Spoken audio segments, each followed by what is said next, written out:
Chapter 1. The Period. It was the best of times, it was the worst of times, it was the age of wisdom, it was the age of foolishness, it was the epoch of belief, it was the epoch of incredulity, it was the season of light, it was the season of darkness, it was the spring of hope, it was the winter of despair. We had everything before us, we had nothing before us, we were all going direct to heaven, we were all going direct the other way in. Short, the period was so far like the present period that some of its noisiest authorities insisted on its being received for good or for evil, in the superlative degree of comparison only. There were a king with a large jaw and a queen with a plain face. On the throne of England, there were a king with a large jaw and a queen with a fair face on the throne of France. In both countries it was clearer than crystal to the lords of the state preserves of loaves and fishes, that things in general were settled forever. It was the year of our Lord 1775. Spiritual revelations were conceded to England at that favoured period. As at this, Mrs. Southcott had recently attained her 25th blessed birthday, of whom a prophetic private in the Life Guards had heralded the sublime appearance by announcing that arrangements were made for the swallowing up of London and Westminster. Even the Cock Lane ghost had been laid only a round dozen of years after rapping out its messages, as the spirits of this very year last passed, supernaturally deficient in originality, rapped out theirs. Mere messages in the earthly order of events had lately come to the English crown and people from a congress of British subjects in America, which, strange to relate, have proved more important to the human race than any communications yet received through any of the chickens of the Cock Lane brood. France, less favoured on the whole as to matters spiritual than her sister of the Shield and Trident, rolled with exceeding smoothness down hill, making paper money and spending it. Under the guidance of her Christian pastors, she entertained herself, besides, with such humane achievements as sentencing a youth to have his hands cut off, his tongue torn out with pincers, and his body burned alive, because he had not kneeled down in the rain to do honor to a dirty procession of monks, which passed within his view at a distance of some 50 or 60 yards. It is likely enough that, rooted in the woods of France and Norway, there were growing trees, when that sufferer was put to death, already marked by the woodman, fate, to come down and be sawn into boards, to make a certain movable framework with a sack and a knife in it. Terrible in history. It is likely enough that in the rough outhouses of some tillers of the heavy lands adjacent to Paris, there were, sheltered from the weather that very day, rude carts, bespattered with rustic mire, snuffed about by pigs, and roosted in by poultry, which the farmer, Death, had already set apart to be his tumbrils of the Revolution. But that woodman and that farmer, though they work unceasingly, work silently, and no one heard them as they went about, with muffled tread, the rather, forasmuch as to entertain any suspicion that they were awake, was to be atheistical and traitorous. In England, there was scarcely an amount of order and protection to justify much national boasting. Daring burglaries by armed men and highway robberies took place in the capital itself every night. Families were publicly cautioned not to go out of town without removing their furniture to upholsterers' warehouses for security. The highwayman in the dark was a city tradesman in the light, and, being recognized and challenged by his fellow tradesmen whom he stopped in his character of the captain, gallantly shot him through the head and rode away. The mail was waylaid by 7 robbers, and the guard shot 3 dead, and then got shot dead himself by the other 4, in consequence of the failure of his ammunition, after which the mail was robbed in peace. That magnificent potentate, the Lord Mayor of London, was made to stand and deliver on Turnham Green by one highwayman, who despoiled the illustrious creature in sight of all his retinue, prisoners in London. Gales fought battles with their turnkeys, and the majesty of the law fired blunderbusses in among them, loaded with rounds of shot and ball. Thieves snipped off diamond crosses from the necks of noble lords at court drawing rooms. Musketeers went into St. Giles's to search for contraband goods, and the mob fired on the musketeers, and the musketeers fired on the mob, and nobody thought any of these occurrences much out of the common way. In the midst of them, the hangman, ever busy, and ever worse than useless, was in constant requisition, now stringing up long rows of miscellaneous criminals, now hanging a housebreaker on Saturday who had been taken on Tuesday, now burning people in the hand at Newgate by the dozen, and now burning pamphlets at the door of Westminster Hall, today taking the life of an atrocious murderer, and tomorrow of a wretched pilferer who had robbed a farmer's boy of sixpence. All these things, and 1,000 like them, came to pass in and close upon the dear old year 1775, environed by them, while the woodman and the farmer worked unheeded, those two of the large jaws, and those other two of the plain and the fair faces, trod with stir enough, and carried their divine rights with a high hand. Thus did the year 1775 conduct their greatnesses, and myriads of small creatures, the creatures of this chronicle, among the rest along the roads that lay before them. Chapter 2. The Mail. It was the Dover Road that lay, on a Friday night late in November, before the first of the persons with whom this history has business. The Dover Road lay, as to him, beyond the Dover Mail, as it lumbered up Shooter's Hill. He walked uphill in the mire by the side of the Mail, as the rest of the passengers did, not because they had the least relish for walking exercise under the circumstances, but because the hill, and the harness, and the mud, and the Mail were all so heavy that the horses had 3 times already come to a stop, besides once drawing the coach across the road with the mutinous intent of taking it back to Blackheath. Reins and whip and coachman and guard, however, in combination, had read that article of war which forbade a purpose, otherwise strongly in favor of the argument that some brute animals are endued with reason, and the team had capitulated and returned to their duty. With drooping heads and tremulous tails, they mashed their way through the thick mud, floundering and stumbling between whiles, as if they were falling to pieces at the larger joints, as often as the drive arrested them and brought them to a stand with a wary wo-ho. So ho then, the near leader violently shook his head and everything upon it like an unusually emphatic horse, denying that the coach could be got up the hill. Whenever the leader made this rattle, the passenger started, as a nervous passenger might, and was disturbed in mind. There was a steaming mist in all the hollows, and it had roamed in its forlornness up the hill, like an evil spirit, seeking rest and finding none. A clammy and intensely cold mist, it made its slow way through the air in ripples that visibly followed and overspread one another, as the waves of an unwholesome sea might do.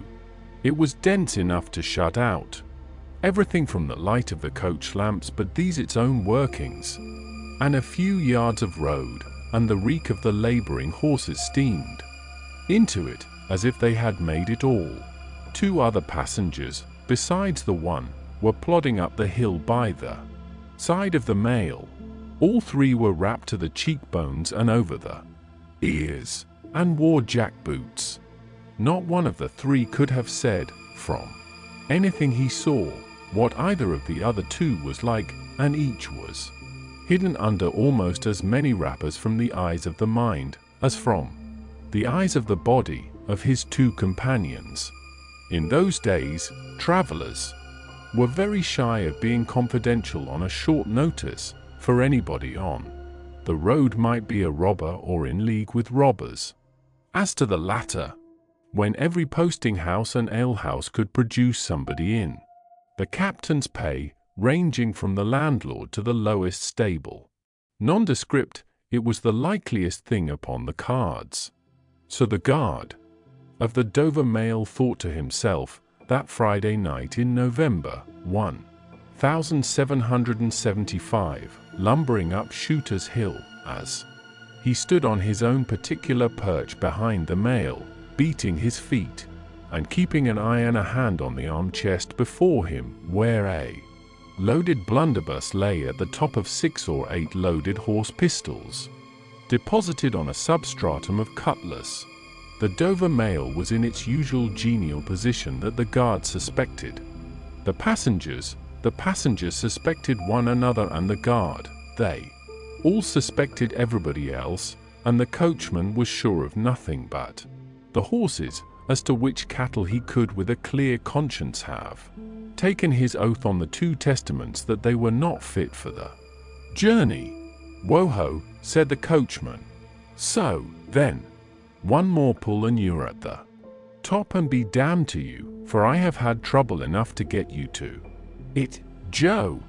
"Hello," the guard replied. "What o'clock do you make it, Joe?" 10 minutes. Good. Past 11. "My blood," ejaculated the vexed coachman, "and not a top of Shooters yet. TST. Yah. Get on with you." The emphatic horse, cut short by the whip in a most decided negative, made a decided scramble for it, and the 3 other horses followed suit. Once more, the Dover Mail struggled on, with the jack-boots of its passengers squashing along by its side. They had stopped when the coach stopped, and they kept close company with it. If any one of the 3 had had the hardihood to propose to another to walk on a little ahead into the mist and darkness, he would have put himself in a fair way of getting shot instantly as a highwayman. The last burst carried the Mail to the summit of the hill. The horses stopped to breathe again, and the guard got down to skid the wheel for the descent, and opened the coach door to let the passengers in.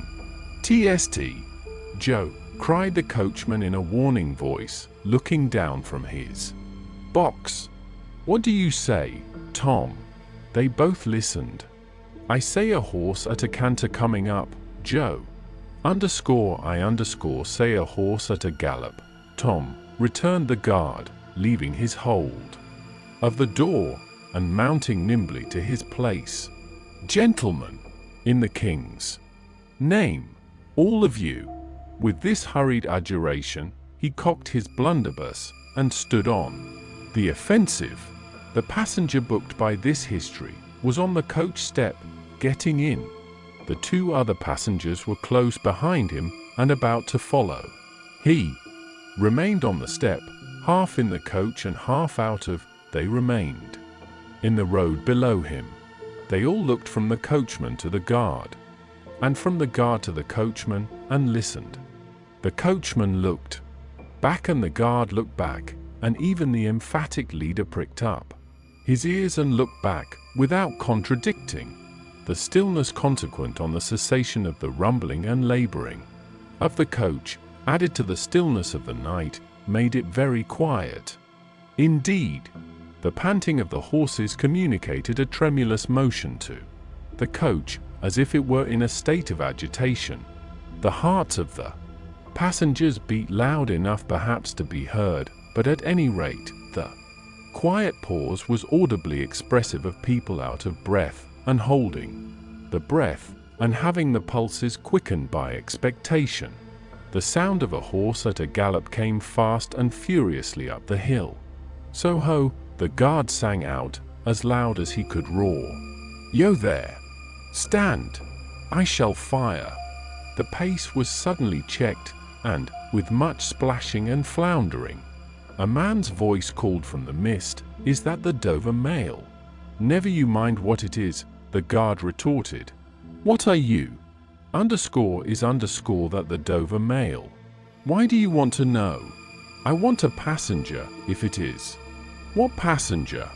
"Mr. Jarvis Lorry." Our book passenger showed in a moment that it was his name. The guard, the coachman, and the two other passengers eyed him distrustfully. "Keep where you are," the guard called to the voice in the mist. "Because, if I should make a mistake, it could never be set right in your lifetime." "Gentleman of the name of Lorry, answer straight." "What is the matter?" asked the passenger, then, with mildly quavering speech, "Who wants me? Is it Jerry?" "I don't like Jerry's voice, if it is Jerry," growled the guard to himself. "His horser than suits me, is Jerry." "Yes, Mr. Lorry." "What is the matter?" "A despatch sent after you from over yonder. T and Company." "I know this messenger, guard," said Mr. Lorry, getting down into the road, assisted from behind more swiftly than politely by the other two passengers, who immediately scrambled into the coach, shut the door, and pulled up the window. "He may come close, there's nothing wrong." "I hope there ain't, but I can't make so a nation sure of that," said the guard, in gruff soliloquy. "Hello, you."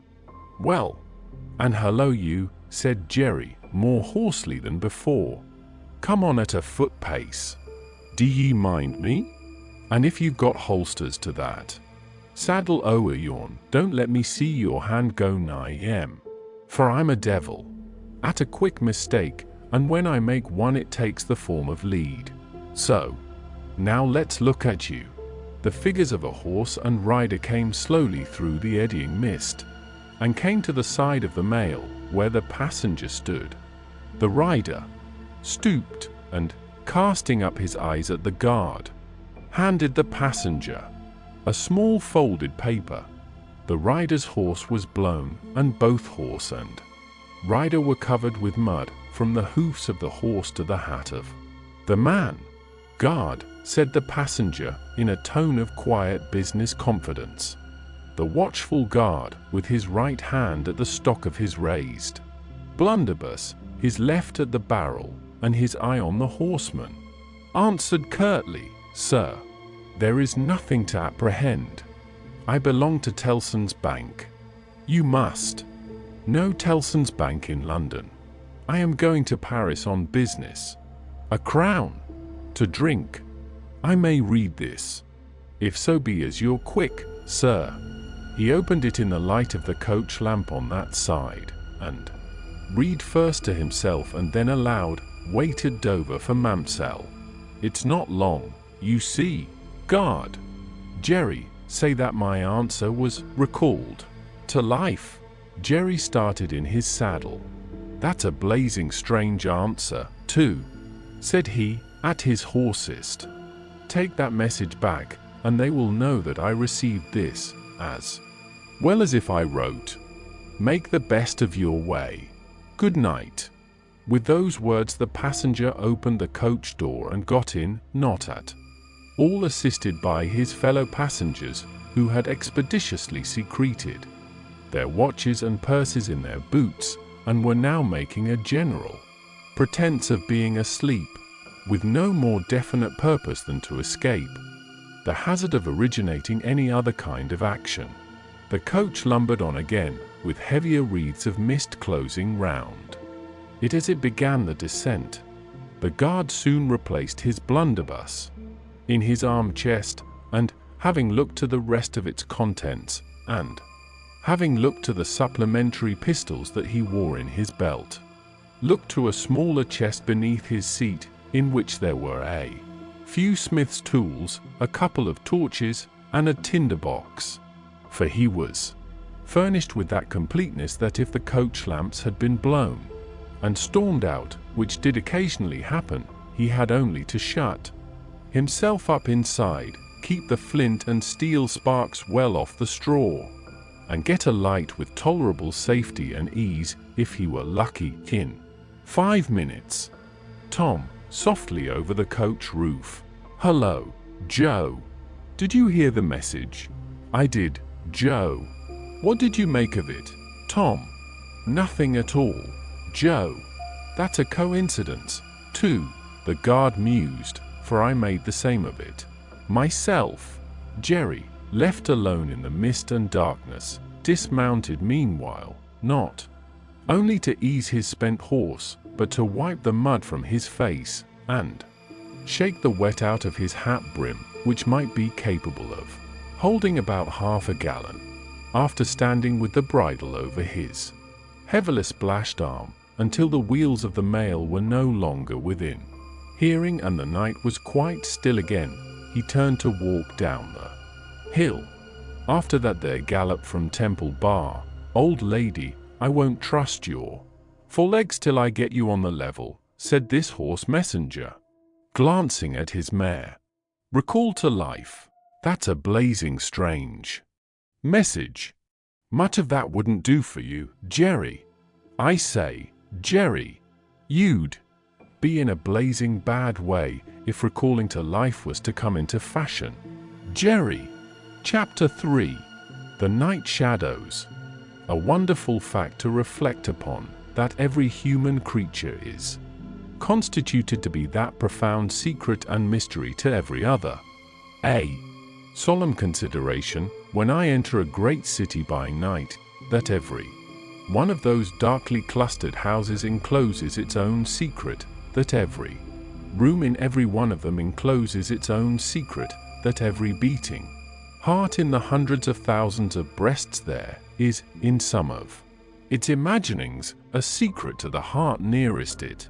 Something of the awfulness, even of death itself, is referable to this. No more can I turn the leaves of this dear book that I loved, and vainly hope in time to read it all.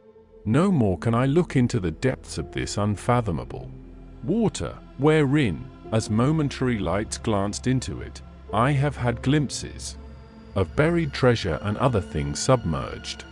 It was appointed that the book should shut with a spring, forever and forever, when I had read but a page.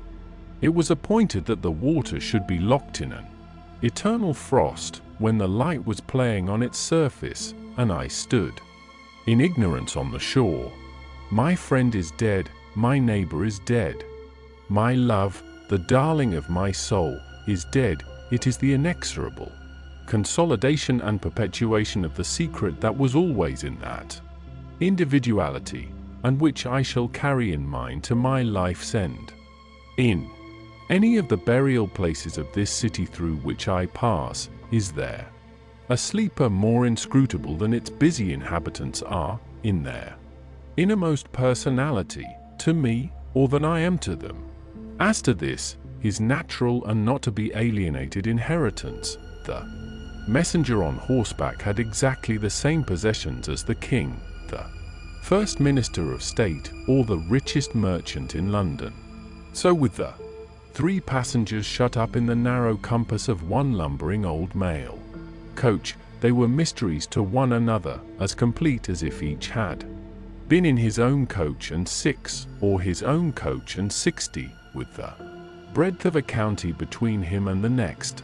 The messenger rode back at an easy trot, stopping pretty often at alehouses by the way to drink, but evincing a tendency to keep his own counsel, and to keep his hat cocked over his eyes.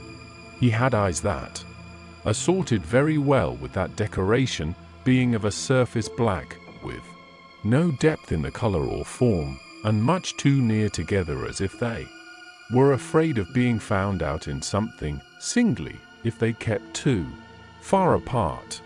They had a sinister expression under an old cocked hat like a 3-cornered spittoon, and over a great muffler for the chin and throat, which descended nearly to the wearer's knees.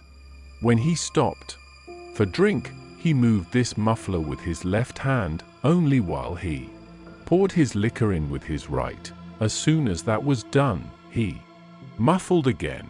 "No, Jerry, no," said the messenger, harping on one theme as he rode. "It wouldn't do for you, Jerry. Jerry, you honest tradesman, it wouldn't suit your line of business. Recalled. Bust me if I don't think he'd been a drinking." His message perplexed his mind to that degree that he was fain, several times, to take off his hat to scratch his head. Except on the crown, which was raggedly bald, he had stiff, black hair standing jaggedly all over it, and growing downhill almost to his broad, blunt nose. It was so like Smith's work, so much more like the top of a strongly spiked wall than a head of hair, that the best of players at leapfrog might have declined him as the most dangerous man in the world to go over, while he trotted back with the message he was to deliver to the night watchman in his box at the door of Tellson's Bank by Temple Bar, who was to deliver it to greater authorities within. The shadows of the night took such shapes to him as arose out of the message, and took such shapes to the mare as arose out of her private topics of uneasiness. They seemed to be numerous, for she shied at every shadow on the road.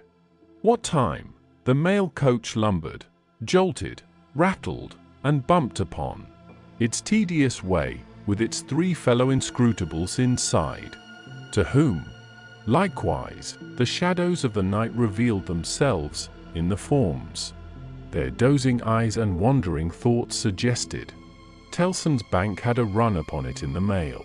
As the bank passenger with an arm drawn through the leathern strap, which did what lay in it to keep him from pounding against the next passenger, and driving him into his corner whenever the coach got a special jolt, nodded in his place, with half-shut eyes, the little coach windows, and the coach lamp dimly gleaming through them, and the bulky bundle of opposite passenger became the bank, and did a great stroke of business.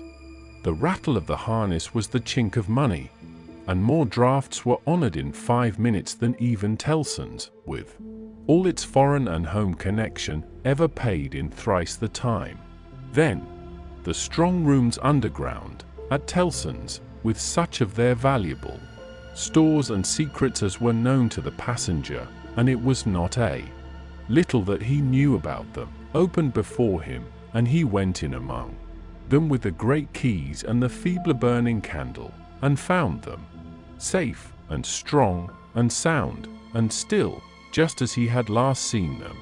But though the bank was almost always with him, and though the coach, in a confused way, like the presence of pain under an opiate, was always with him, there was another current of impression that never ceased to run all through the night. He was on his way to dig someone out of a grave. Now, which of the multitude of faces that showed themselves before him was the true face of the buried person, the shadows of the night did not indicate, but they were all the faces of a man of 45 by years, and they differed principally in the passions they expressed, and in the ghastliness of their worn and wasted state. Pride, contempt, defiance, stubbornness, submission, lamentation, succeeded one another. So did varieties of sunken cheek, cadaverous color, emaciated hands, and figures. But the face was in the main one face, and every head was prematurely white. 100 times the dozing passenger inquired of this spectre, "Buried how long?" The answer was always the same, almost 18 years. You had abandoned all hope of being dug out long ago. You know that you are recalled to life. They tell me so. I hope you care to live. I can't say. Shall I show her to you? Will you come and see her? The answers to this question were various and contradictory. Sometimes the broken reply was, "Wait. It would kill me if I saw her too soon." Sometimes it was given in a tender rain of tears, and then it was, "Take me to her." Sometimes it was staring and bewildered, and then it was, "I don't know her. I don't understand." After such imaginary discourse, the passenger in his fancy would dig, and dig now with a spade, now with a great key, now with his hands to dig this wretched creature out. Got out at last, with earth hanging about his face and hair, he would suddenly fan away to dust. The passenger would then start to himself, and lower the window, to get the reality of mist and rain on his cheek. Yet even when his eyes were opened on the mist and rain, on the moving patch of light from the lamps, and the hedge at the roadside retreating by jerks, the night shadows outside the coach would fall into the train. Of the night shadows within, the real banking house by Temple Bar, the real business of the past day, the real strong rooms, the Royal Express sent after him, and the real message returned, would all be there. Out of the midst of them, the ghostly face would rise, and he would accost it again. Buried how long? Almost 18 years. I hope you care to live. I can't say.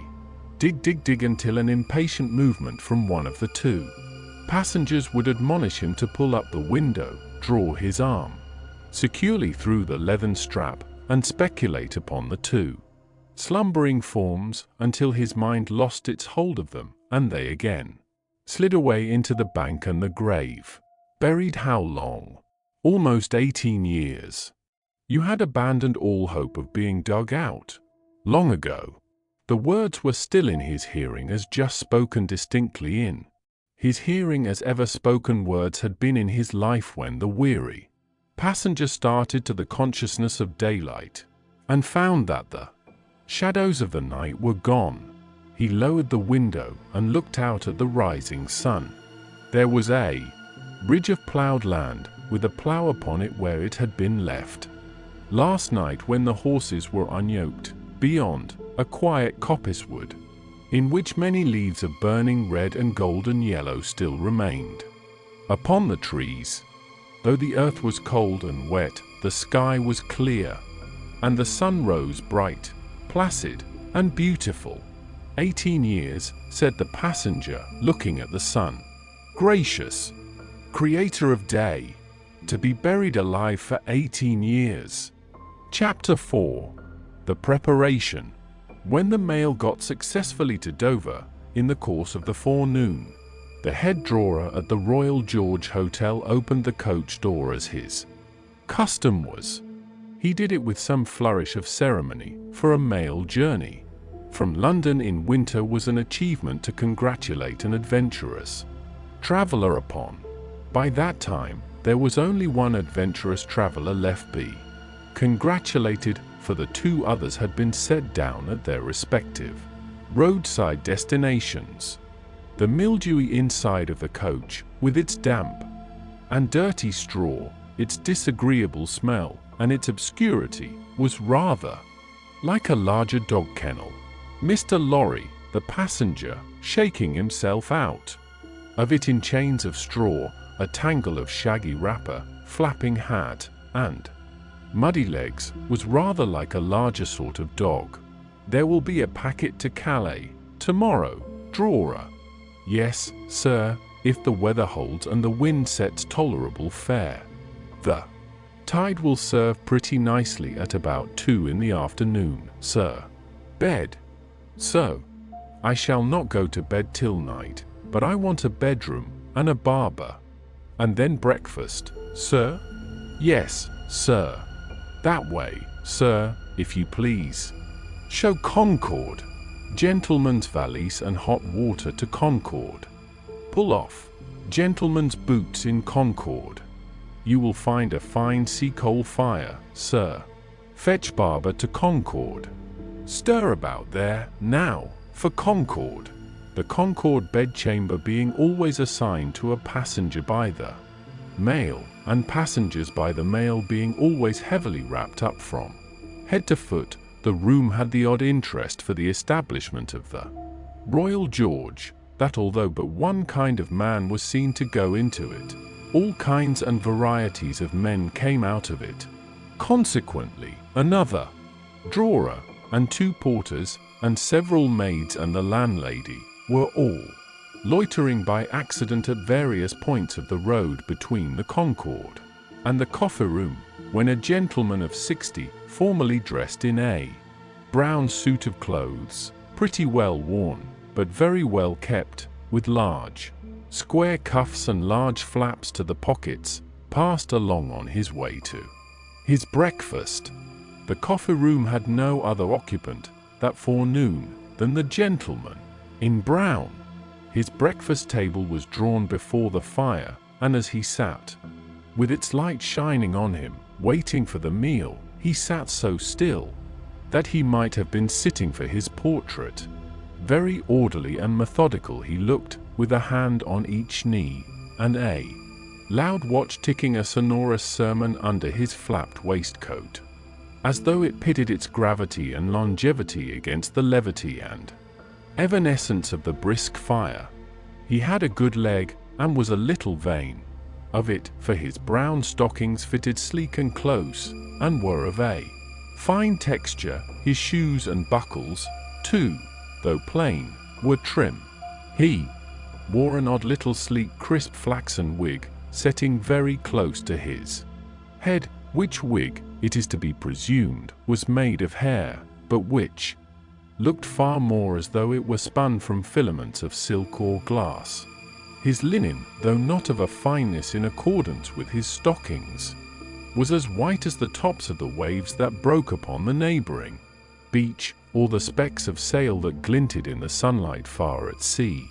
A face habitually suppressed and quieted was still lighted up under the quaint wig by a pair of moist bright eyes that it must have cost their owner, in years gone by, some pains to drill to the composed and reserved expression of Tellson's Bank.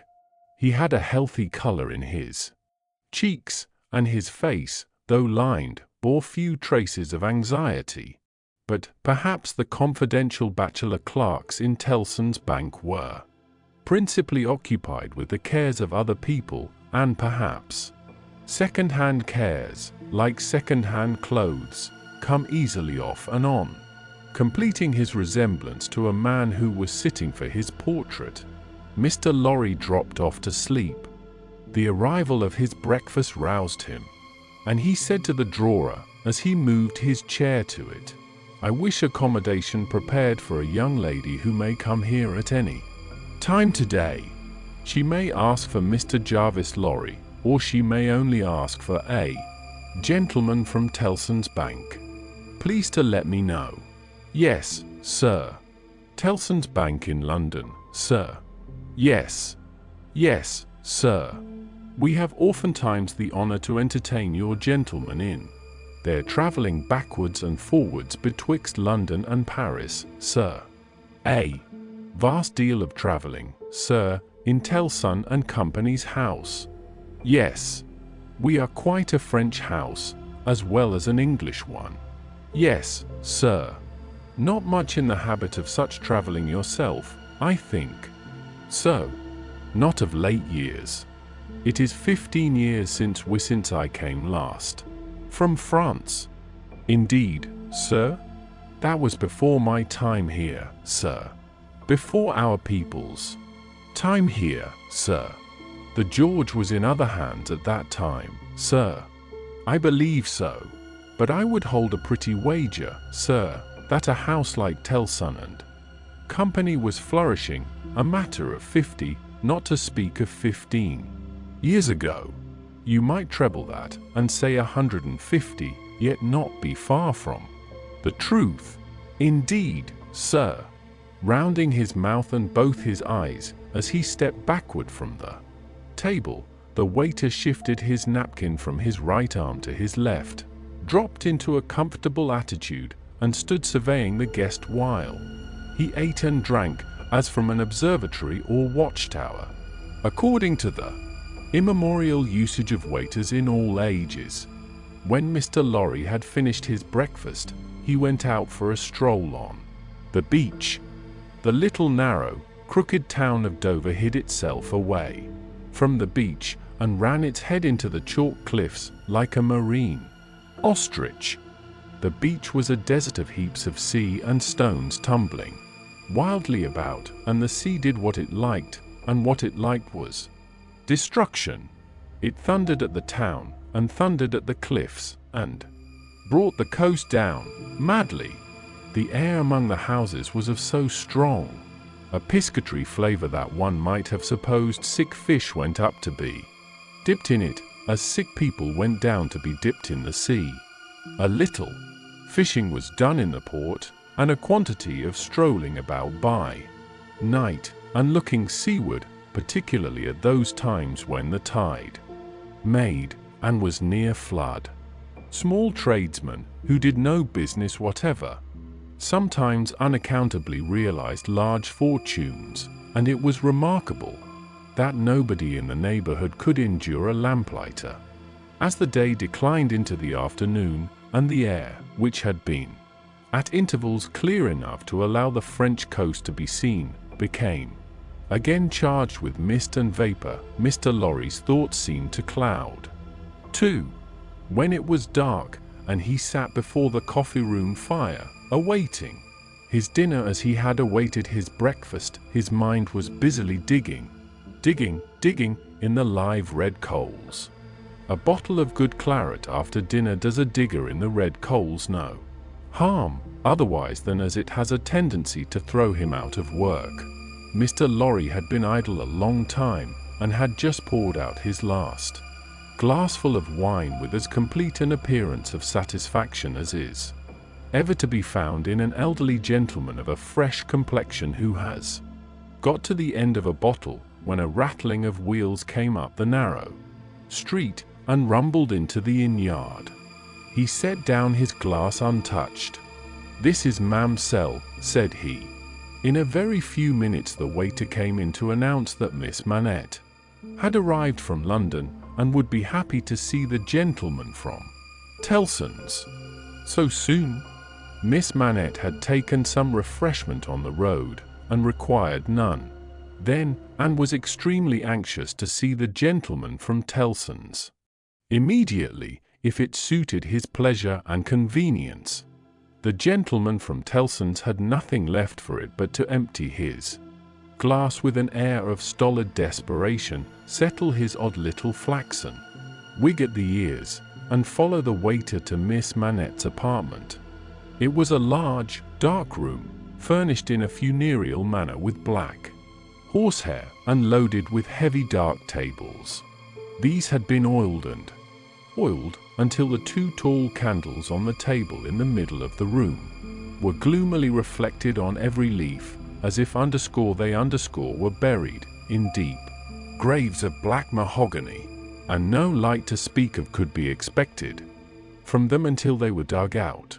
The obscurity was so difficult to penetrate that Mr. Lorry, picking his way over the well-worn Turkey carpet, supposed Miss Manette to be, for the moment, in some adjacent room, until, having got past the two tall candles, he saw standing to receive him by the table between them and the fire, a young lady of not more than 17, in a riding cloak, and still holding her straw travelling hat by its ribbon in her hand. As his eyes rested on a short, slight, pretty figure, a quantity of golden hair, a pair of blue eyes that met his own with an inquiring look, and a forehead with a singular capacity, remembering how young and smooth it was, of rifting and knitting itself into an expression that was not quite one of perplexity, or wonder, or alarm, or merely of a bright, fixed attention, though it included all the four expressions. As his eyes rested on these things, a sudden vivid likeness passed before him of a child whom he had held in his arms on the passage across that very channel, one cold time, when the hail drifted heavily and the sea ran high.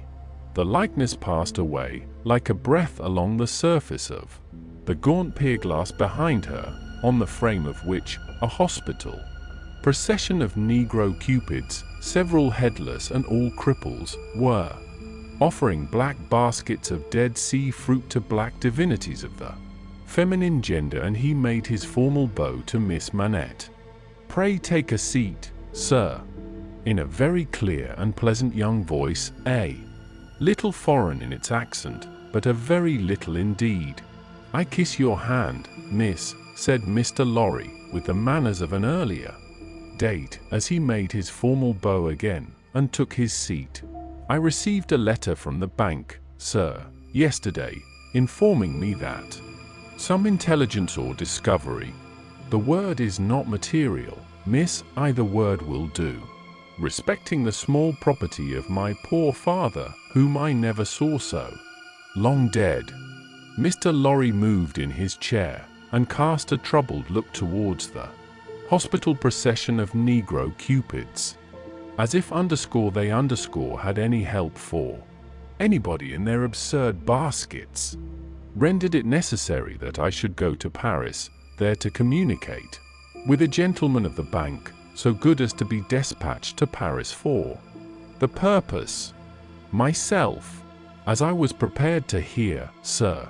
She curtsied to him. Young ladies made curtsies in those days, with a pretty desire to convey to him that she felt how much older and wiser he was than she.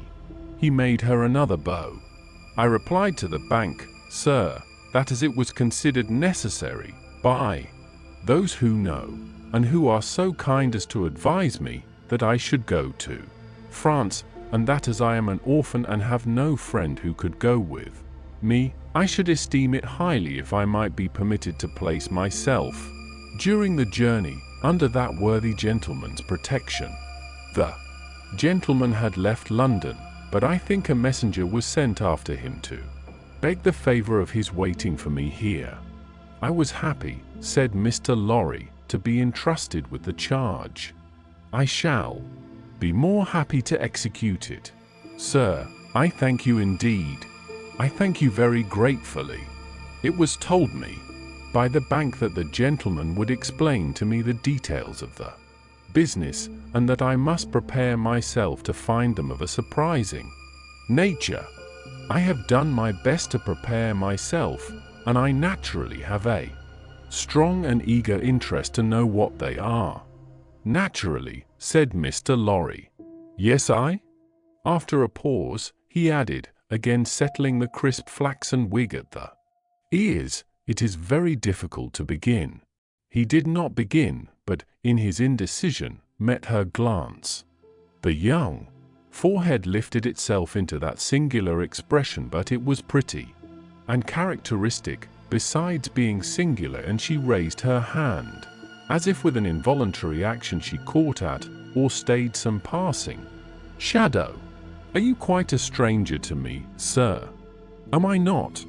Mr. Lorry opened his hands, and extended them outwards with an argumentative smile, between the eyebrows and just over the little feminine nose, the line of which was as delicate and fine as it was possible to be. The expression deepened itself as she took her seat thoughtfully in the chair by which she had hitherto remained standing.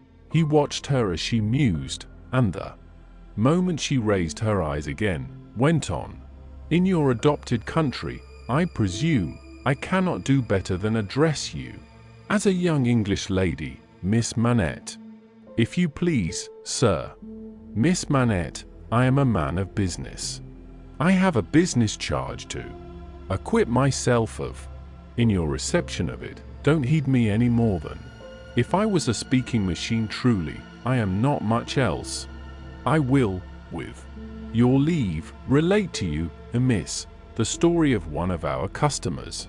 Story?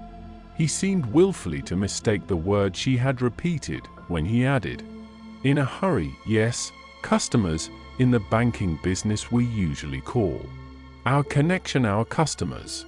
He was a French gentleman, a scientific gentleman, a man of great acquirements, a doctor. Not of Beauvais. Why, yes, of Beauvais. Like Monsieur Manette, your father, the gentleman was of Beauvais. Like Monsieur Manette, your father, the Gentleman was of repute in Paris. I had the honor of knowing him there. Our relations were business relations, but confidential.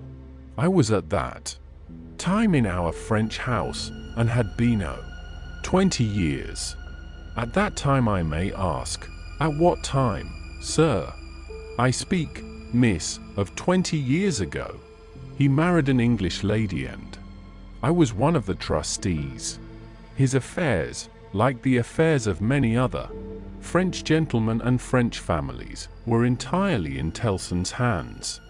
In a similar way I am, or I have been, trustee of one kind or other for scores of our customers.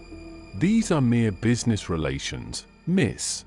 There is no friendship in them, no particular interest, nothing like sentiment. I have passed from one to another in the course of my business life, just as I pass from one of our customers to another in the course of my business day.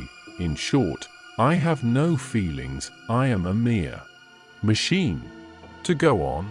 But this is my father's story, sir, and I begin to think the curiously roughened forehead was very intent upon him that when I was left an orphan through my mother surviving my father only 2 years. It was you who brought me to England. I am almost sure it was you. Mr. Lorry took the hesitating little hand that confidingly advanced to take his, and he put it with some ceremony to his lips. He then conducted the young lady straightway to her chair again, and, holding the chair back with his left hand, and using his right by turns to rub his chin, pull his wig at the ears, or point what he said, stood looking down into her face while she sat looking up into his. Miss Manette, it was I.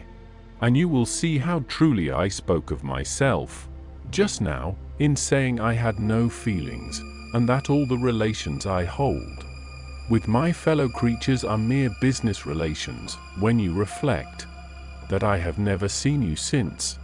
No, you have been the ward of Tellson's house since, and I have been busy with the other business of Tellson's house since. Feelings. I have no time for them, no chance of them. I pass my whole life, miss, in turning an immense pecuniary mangle. After this odd description of his daily routine of employment, Mr. Lorry flattened his flaxen wig upon his head with both hands, which was most unnecessary, for nothing could be flatter than its shining surface was before, and resumed his former attitude. So far, miss, as you have remarked, this is the story of your regretted father. Now comes the difference. If your father had not died, when he did, don't be frightened. How you start. She did, indeed, start. And she caught his wrist with both her hands. Pray, said Mr. Lorry, in a soothing tone, bringing his left hand from the back of the chair to lay it on the supplicatory fingers that clasped him in so violent a tremble, pray control your agitation, a matter of business. As I was saying, her look so discomposed him that he stopped, wandered, and began anew. As I was saying, if Monsieur Manette had not died, if he had suddenly and silently disappeared, if he had been spirited away, if it had not been difficult to guess to what dreadful place, though no art could trace him, if he had an enemy in some compatriot who could exercise a privilege that I in my own time have known the boldest people afraid to speak of in a whisper, across the water there, for instance, the privilege of filling up blank forms for the consignment of any one to the oblivion of a prison for any length of time, if his wife had implored the king, the queen, the court, the clergy, for any tidings of him, and all quite in vain, then the history of your father would have been the history of this unfortunate gentleman, the Doctor of Beauvais. I entreat you to tell me more, sir. I will. I am going to. You can bear it. I can bear anything but the uncertainty you leave me in at this moment. You speak collectedly, and you are collected. That's good. Though, his manner was less satisfied than his words. A matter of business. Regard it as a matter of business that must be done. Now, if this doctor's wife, though a lady of great courage and spirit, had suffered so intensely from this cause before her little child was born. The little child was a daughter, sir. A daughter. A matter of business don't be distressed. Miss, if the poor lady had suffered so intensely before her little child was born, that she came to the determination of sparing the poor child the inheritance of any part of the agony she had known the pains of, by rearing her in the belief that her father was dead. No, don't kneel. In heaven's name, why should you kneel to me? For the truth. Oh dear, good, compassionate sir, for the truth. A matter of business. You confuse me, and how can I transact business if I am confused? Let us be clear-headed. If you could kindly mention now, for instance, what 9 times 9pence are, or how many shillings in 20 guineas, it would be so encouraging. I should be so much more at my ease about your state of mind. Without directly answering to this appeal, she sat so still when he had very gently raised her, and the hands that had not ceased to clasp his wrists were so much more steady than they had been, that she communicated some reassurance to Mr. Jarvis Lorry. That's right, that's right. Courage. Business. You have business before you, useful business. Miss Manette, your mother took this course with you, and when she died, I believe, broken-hearted, having never slackened her unavailing search for your father, she left you, at 2 years old, to grow to be blooming, beautiful, and happy, without the dark cloud upon you of living in uncertainty whether your father soon wore his heart out in prison, or wasted there through many lingering years. As he said the words, he looked down, with an admiring pity, on the flowing golden hair, as if he pictured to himself that it might have been already tinged with grey. You know that your parents had no great possession, and that what they had was secured to your mother and to you. There has been no new discovery of money or of any other property, but he felt his wrist held closer, and he stopped. The expression in the forehead, which had so particularly attracted his notice, and which was now immovable, had deepened into one of pain and horror. But he has been found. He is alive. Greatly changed, it is too probable. Almost a wreck, it is possible, though we will hope the best. Still alive. Your father has been taken to the house of an old servant in Paris, and we are going there, to identify him if I can, you, to restore him to life, love, duty, rest, comfort. A shiver ran through her frame, and from it through his. She said, in a low, distinct, awe-stricken voice, as if she were saying it in a dream, I am going to see his ghost. It will be his ghost, not him. Mr. Lorry quietly chafed the hands that held his arm. There, there, there.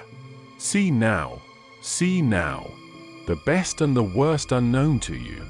Now, you are well on your way to the poor wronged gentleman, and, with a fair sea voyage, and a fair land journey, you will be soon at his dear side. She repeated in the same tone, sunk to a whisper, I have been free, I have been happy, yet his ghost has never haunted me. Only one thing more, said Mr. Lorry, laying stress upon it as a wholesome means of enforcing her attention. He has been found under another name, his own, long forgotten or long concealed. It would be worse than useless now to inquire which, worse than useless to seek to know whether he has been for years overlooked, or always designedly held prisoner. It would be worse than useless now to make any inquiries, because it would be dangerous. Better not to mention the subject, anywhere or in any way, and to remove him for a while at all. Events out of France. Even I, safe as an Englishman, and even Tellsons, important as they are to French credit, avoid all naming of the matter. I carry about me not a scrap of writing openly referring to it. This is a secret service altogether. My credentials, entries, and memoranda are all comprehended in the one line, recalled to life, which may mean anything. But what is the matter? She doesn't notice a word. Miss Manette, perfectly still and silent, and not even fallen back in her chair, she sat under his hand, utterly insensible, with her eyes open and fixed upon him, and with that last expression looking as if it were carved or branded into her forehead.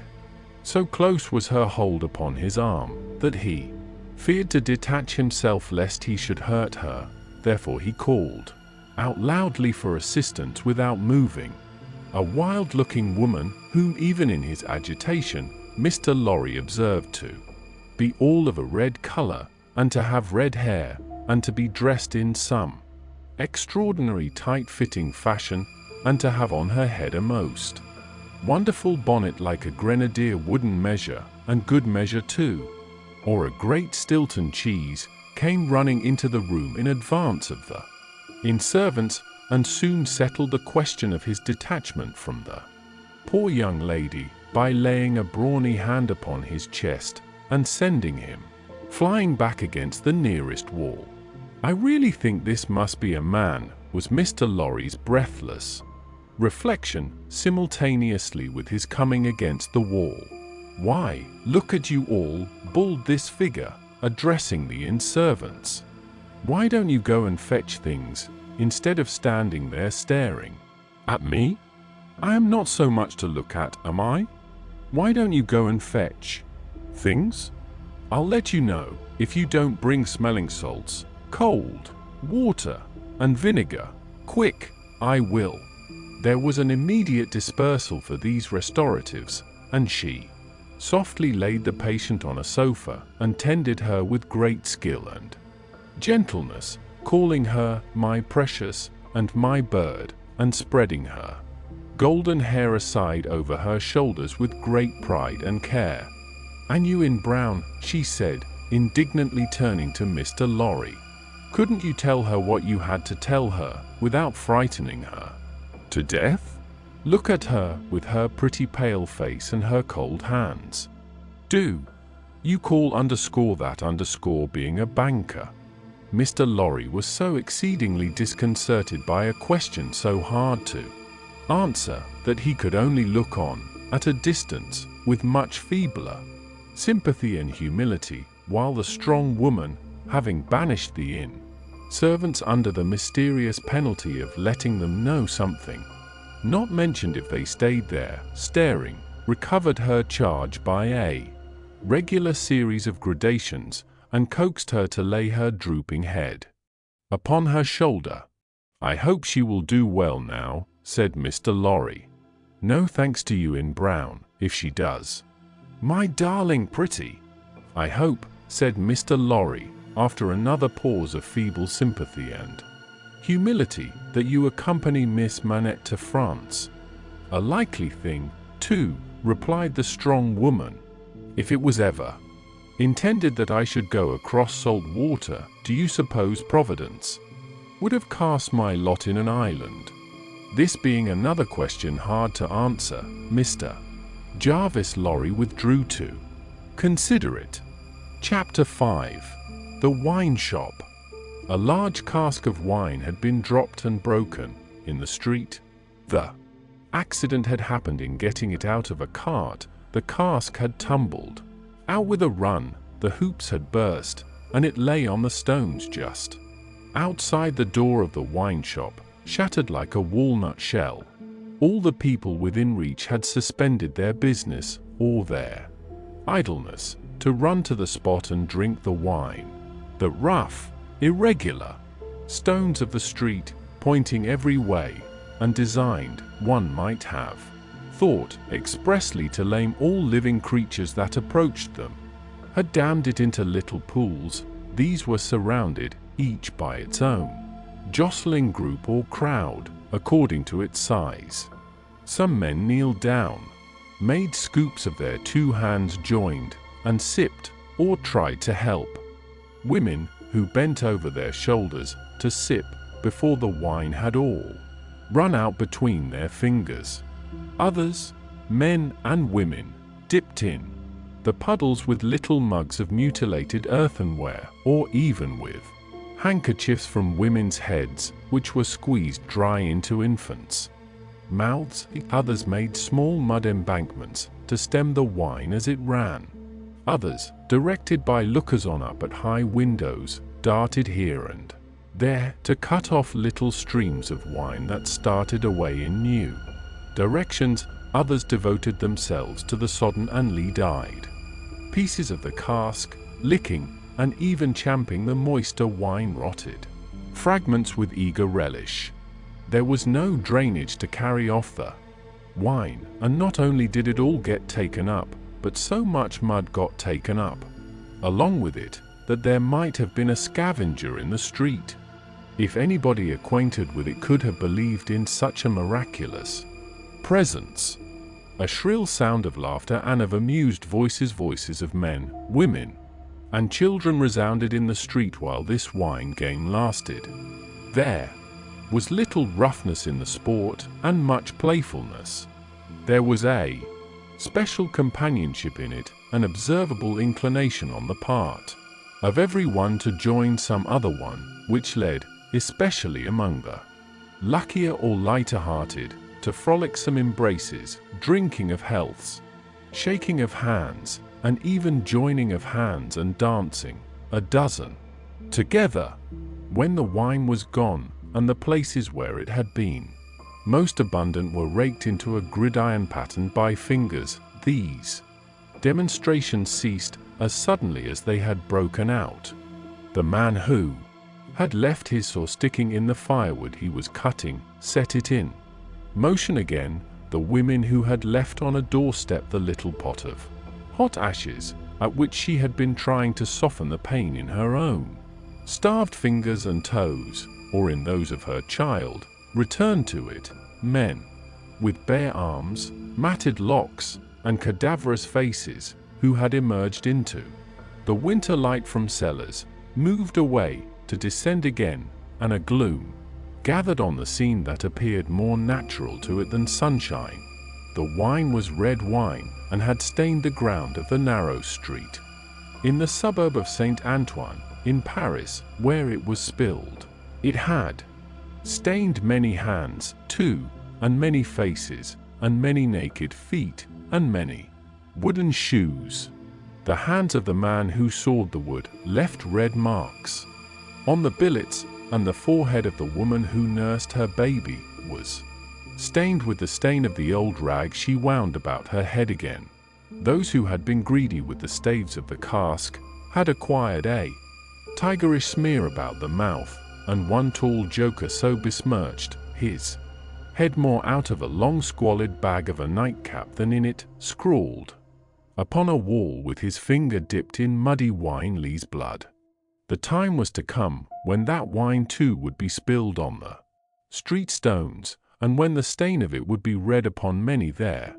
And now that the cloud settled on Saint Antoine, which a momentary gleam had driven from his sacred countenance, the darkness of it was heavy. Cold, dirt, sickness, ignorance, and want were the lords in waiting on the saintly presence, nobles of great power, all of them, but most especially the last, samples of a people that had undergone a terrible grinding and regrinding in the mill, and certainly not in the fabulous mill which ground old people young, shivered at every corner, passed in and out at every doorway, looked from every window, fluttered in every vestige of a garment that the wind shook.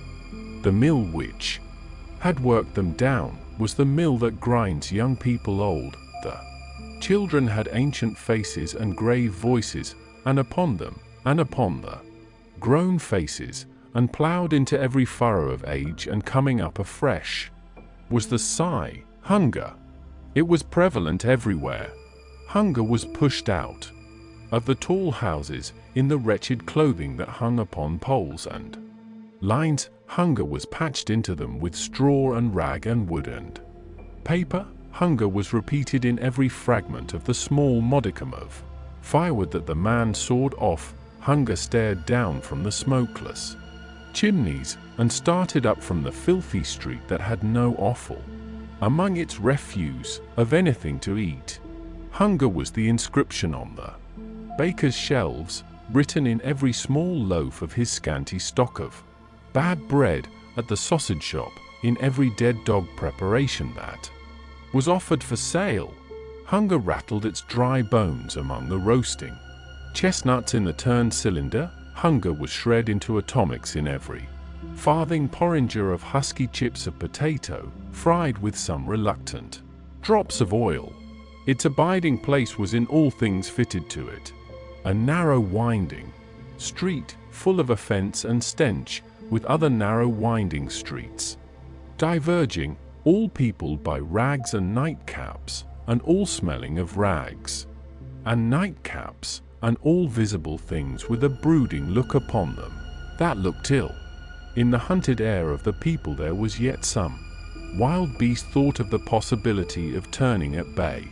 Depressed and slinking though they were, eyes of fire were not wanting among them, nor compressed lips, white with what they suppressed, nor foreheads knitted into the likeness of the gallows rope they mused about enduring, or inflicting. The trade signs, and they were almost as many as the shops, were all grim illustrations of want. The butcher and the porkman painted up only the leanest scrags of meat, the baker the coarsest of meagre loaves. The people rudely pictured as drinking in the wine shops croaked over their scanty measures of thin wine and beer, and were gloweringly confidential together.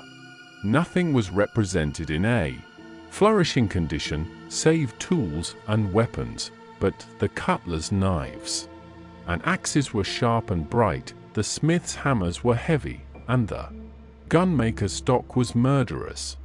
The crippling stones of the pavement, with their many little reservoirs of mud and water, had no footways, but broke off abruptly at the doors.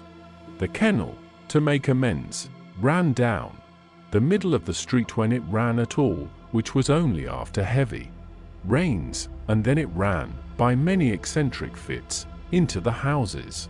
Across the streets, at wide intervals, one clumsy lamp was slung by a rope and pulley. At night, when the lamplighter had let these down, and lighted, and hoisted them again, a feeble grove of dim wicks swung in a sickly manner overhead, as if they were at sea. Indeed they were at sea, and the ship and crew were in peril of tempest. For the time was to come when the gaunt scarecrows of that region should have watched the lamplighter in their idleness and hunger so long as to conceive the idea of improving on his method, and hauling up men by those ropes and pulleys to flare upon the darkness of their condition. But the time was not come yet, and every wind that blew over France shook the rags of the scarecrows in vain, for the birds, fine of song and feather, took no warning. The wine shop was a corner shop, better than most others in its appearance and degree, and the master of the wine shop had stood outside it, in a yellow waistcoat and green breeches, looking on at the struggle for the lost wine. "It's not my affair," said he, with a final shrug of the shoulders. "The people from the market did it. Let them bring another." There, his eyes happening to catch the tall joker writing up his joke, he called to him across the way, "Say, then, my Gaspard, what do you do there?" The fellow pointed to his joke with immense significance, as is often the way with his tribe. It missed its mark and completely failed, as is often the way with his tribe too. "What now? Are you a subject for the mad hospital?" said the wine shop keeper, crossing the road and obliterating the jest with a handful of mud picked up for the purpose and smeared over it. "Why do you write in the public streets? Is there, tell me thou, is there no other place to write such words in?" In his expostulation he dropped his cleaner hand, perhaps accidentally, perhaps not, upon the joker's heart.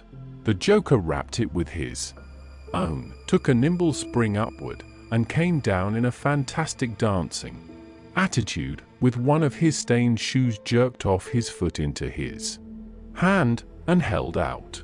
A joker of an extremely, not to say wolfishly, practical character, he looked, under those circumstances. Put it on," said the other. "Call wine, wine, and finish. There." With that advice, he wiped his soiled hand upon the joker's dress, such as it was, quite deliberately, as having dirtied the hand on his account, and then recrossed the road and entered the wine shop.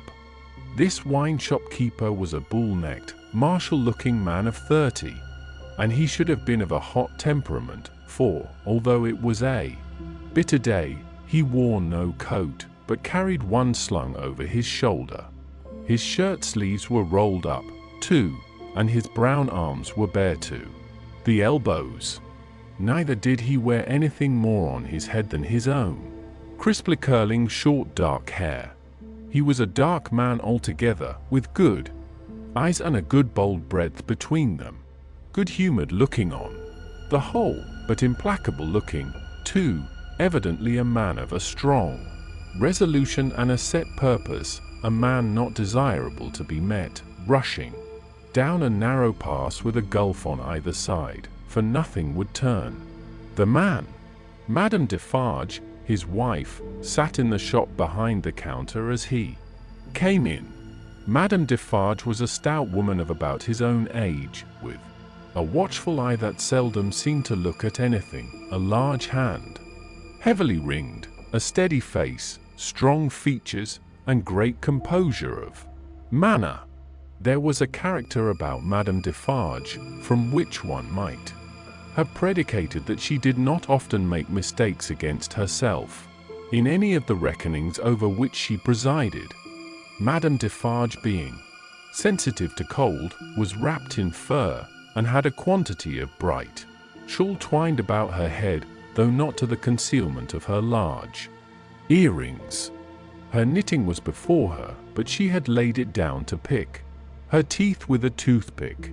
Thus engaged, with her right elbow supported by her left hand, Madame Defarge said nothing when her lord came in, but coughed just one grain of cough.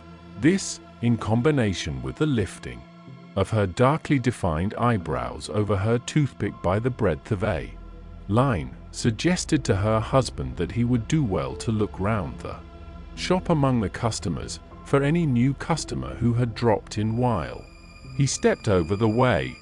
The wine shop keeper accordingly rolled his eyes about until they rested upon an elderly gentleman and a young lady who were seated in a corner.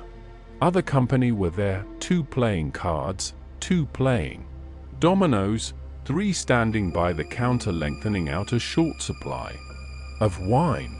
As he passed behind the counter, he took notice that the elderly gentleman said in a look to the young lady, "This is our man."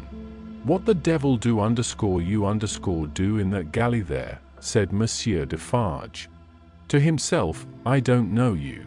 But he feigned not to notice the 2 strangers, and fell into discourse with the triumvirate of customers who were drinking at the counter. "How goes it, Jack?" said one of these 3 to Monsieur Defarge. "Is all the spilled wine swallowed?" "Every drop, Jack," answered Monsieur Defarge. When this interchange of Christian name was effected, Madame Defarge, picking her teeth with her toothpick, coughed another grain of cough, and raised her eyebrows by the breadth of another line. "It is not often," said the second of the three, addressing Monsieur Defarge, "that many of these miserable beasts know the taste of wine, or of anything but black bread and death. Is it not so, Jacques?" "It is so, Zac," Monsieur Defarge returned. At this second interchange of the Christian name, Madame Defarge, still using her toothpick with profound composure, coughed another grain of cough, and raised her eyebrows by the breadth of another line. The last of the three now said his say, as he put down his empty drinking vessel and smacked his lips. "Ah, so much the worse. A bitter taste it is that such poor cattle always have in their mouths, and hard lives they live, Jack." "Am I right, Jack?" "You are right, Jack," was the response of Monsieur Defarge. This third interchange of the Christian name was completed at the moment when Madame Defarge put her toothpick by, kept her eyebrows up, and slightly rustled in her seat. "Hold then."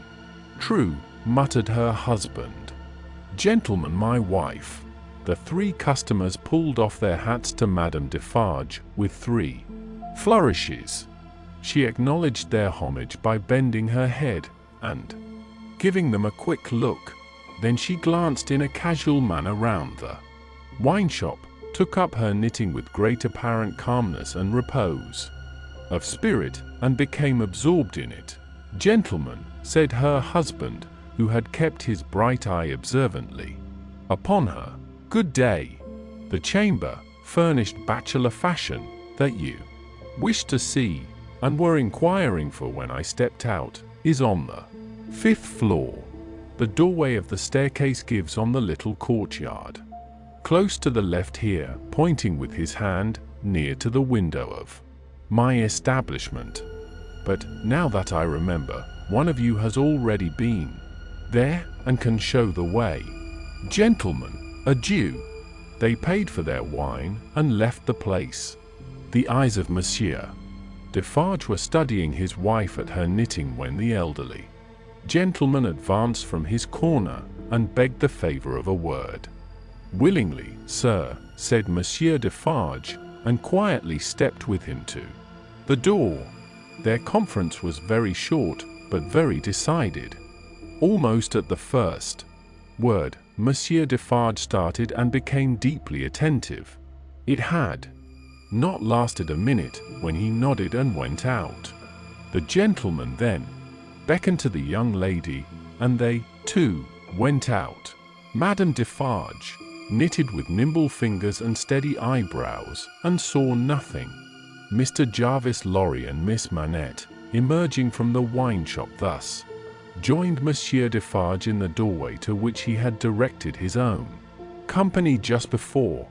It opened from a stinking little black courtyard, and was the general public entrance to a great pile of houses, inhabited by a great number of people. In the gloomy tile-paved entry to the gloomy tile-paved staircase, Monsieur Defarge bent down on one knee to the child of his old master, and put her hand to his lips. It was a gentle action, but not at all gently done. A very remarkable transformation had come over him in a few seconds. He had no good humor in his face, nor any openness of aspect left, but had become a secret, angry, dangerous man. "It is very high, it is a little difficult. Better to begin slowly." Thus, Monsieur Defarge, in a stern voice, to Mr. Lorry, as they began ascending the stairs. "Is he alone?" the latter whispered. "Alone? God help him, who should be with him," said the other, in the same low voice. "Is he always alone, then?" "Yes. Of his own desire, of his own necessity, as he was when I first saw him after they found me and demanded to know if I would take him, and, at my peril, be discreet as he was then, so he is now. He is greatly changed." "Changed?" The keeper of the wine shop stopped to strike the wall with his hand, and mutter a tremendous curse. No direct answer could have been half so forcible. Mr. Lorry's spirits grew heavier and heavier as he and his two companions ascended higher and higher. Such a staircase, with its accessories, in the older and more crowded parts of Paris, would be bad enough now, but at that time, it was vile. Indeed, to unaccustomed and unhardened senses. Every little habitation, within the great foul nest of one high building, that is to say, the room or rooms within every door that opened on the general staircase, left its own heap of refuse on its own landing, besides flinging other refuse from its own windows. The uncontrollable and hopeless mass of decomposition so engendered would have polluted the air, even if poverty and deprivation had not loaded it with their intangible impurities. The two bad sources combined made it almost insupportable. Through such an atmosphere, by a steep dark shaft of dirt and poison, the way lay, yielding to his own disturbance of mind, and to his young companion's agitation, which became greater every instant. Mr. Jarvis Lorry twice stopped to rest. Each of these stoppages was made at a doleful grating, by which any languishing good airs that were left uncorrupted seemed to escape, and all spoilt and sickly vapors seemed to crawl in. Through the rusted bars, tastes, rather than glimpses, were caught of the jumbled neighborhood, and nothing within range, nearer or lower than the summits of the two great towers of Notre Dame, had any promise on it of healthy life or wholesome aspirations. At last, the top of the staircase was gained, and they stopped for the third time. There was yet an upper staircase, of a steeper inclination, and of contracted dimensions, to be ascended, before the garret story was reached. The keeper of the wine shop, always going a little in advance, and always going on the side which Mr. Lorry took, as though he dreaded to be asked any question by the young lady, turned himself about here, and, carefully feeling in the pockets of the coat he carried over his shoulder, took out a key. "The door is locked then, my friend," said Mr. Lorry, surprised. "Yes," was the grim reply of Monsieur Defarge. "You think it necessary to keep the unfortunate gentleman so retired?" "I think it necessary to turn the key." Monsieur Defarge whispered it closer in his ear, and frowned heavily. "Why?" "Why? Because he has lived so long, locked up, that he would be frightened rave tear himself to pieces die come to I know not what harm if his door was left open." "Is it possible?" exclaimed Mr. Lorry. "Is it possible?" repeated Defarge, bitterly. "Yes. And a beautiful world we live in, when it is possible, and when many other such things are possible, and not only possible, but done. See you, under that sky there, every day. Long live the devil. Let us go on." This dialogue had been held in so very low a whisper, that not a word of it had reached the young lady's ears. But by this time she trembled under such strong emotion, and her face expressed such deep anxiety, and, above all, such dread and terror, that Mr. Lorry felt it incumbent on him to speak a word or two of reassurance. "Courage, dear miss. Courage. Business. The worst will be over in a moment. It is but passing the room door, and the worst is over. Then, all the good you bring to him, all the relief, all the happiness you bring to him, begin. Let our good friend here assist you on that side. That's well, friend Defarge. Come, now. Business, business." They went up slowly and softly. The staircase was short, and they were soon at the top. There, as it had an abrupt turn in it, they came all at once in sight of three men, whose heads were bent down close together at the side of a door, and who were intently looking into the room to which the door belonged, through some chinks or holes in the wall. On hearing footsteps close at hand, these three turned, and rose, and showed themselves to be the three of one name who had been drinking in the wine shop. "I forgot them in the surprise of your visit," explained Monsieur Defarge. "Leave us, good boys, we have business here." The three glided by, and went silently down, there appearing to be no other door on that floor, and the keeper of the wine shop going straight to this one when they were left alone. "Mr. Lorry," asked him in a whisper, with a little anger, "do you make a show of Monsieur Manette?" "I show him, in the way you have seen, to a chosen few." "Is that well?" I think it is well. "Who are the few? How do you choose them?" "I choose them as real men. Of my name Jack is my name, to whom the sight is likely to do good. Enough, you are English, that is another thing. Stay there, if you please, a little moment." With an admonitory gesture to keep them back, he stooped, and looked in through the crevice in the wall. Soon raising his head again, he struck twice or thrice upon the door, evidently with no other object than to make a noise there. With the same intention, he drew the key across it 3 or 4 times, before he put it clumsily into the lock, and turned it as heavily as he could.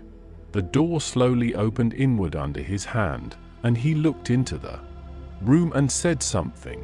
A faint voice answered something.